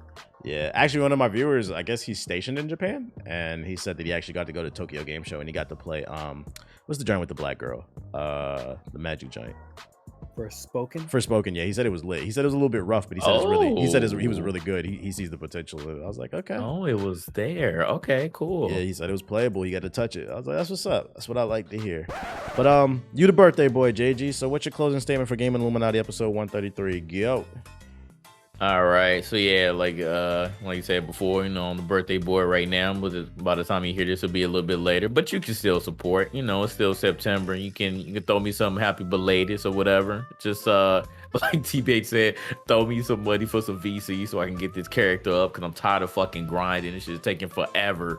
So throw me some money so I can buy some VC, because morally I cannot do it. I did not buy the game. These guys freaking supported, well, mainly TBH supported this habit. So whatever, I'm playing the game this season. And you can support some of the other endeavors too, buy some merch, buy some Gion merch, support any other stuff that we got going on, Logitech, Elgato, Advance, just support. That's all I want. If y'all want to donate some VC to JG, twitch.tv/UTXJG the Don. There you go. Cash out me, UTXJG the Don. It's all the same. Do whatever. Join a Discord, patreon.com/GI updates. Ethos, what's your closing statement for episode 133? Go. Watch Cyberpunk in Runners or Edge Runners. There you go. There you go. And my closing statement for Gaming Illuminati episode 133 is, ladies and gentlemen, if we can move away from the gaming side of things and just have like a serious moment here. First and foremost, RIP to PNB Rock. I would just like to take this moment to remind everybody to be safe out there. Please stop posting your location. If you're gonna post it after you leave. I get you guys want to be turned up for social media, but the wolves is out there in full effect, and I need y'all to move around like it is, especially if you the type to wear your money. It's fucking stupid. I wouldn't advise you that. But like, inflation is at all-time high. People losing their jobs. Rent in certain cities is at an all-time high. People out here starving, bro. I'm gonna need some of y'all to act like it. So please stop posting your location just to be safe, because motherfuckers is making fun of me. Motherfuckers been making fun of me for years. I've been saying I don't do meet and greets. No, thank you. I've had death threats against me over my opinions over fucking video games. A nigga threatened to kill me because I said Destiny 1 was a 6 out of 10. And the funny part about it? Years later, like almost 10 years later, most people would agree that Destiny 1 was a 6 out of 10. So yeah, you're right. I don't give my fucking location away. So yeah, be safe out there. And that is all I got for Gaming Illuminati episode 133. If you're listening to the video version, or you're watching it, hit the like button on the video, comment in the comment section below what's your favorite moment of the podcast. Say happy birthday to JG. Join the Discord. Our Discord is accessible via our Patreon at patreon.com/GI updates. Friendly reminder that it is not a monthly bill. It's just a one-time fee. We don't kick you out if you can't continue to pay. It's just to keep the weirdos out. And then also rate the show 5 stars on Apple and Spotify, because your 5-star rating helps us move up the algorithm. Other than that, we appreciate you guys for listening, and we will see you on the next episode of the Gaming Illuminati podcast. Peace.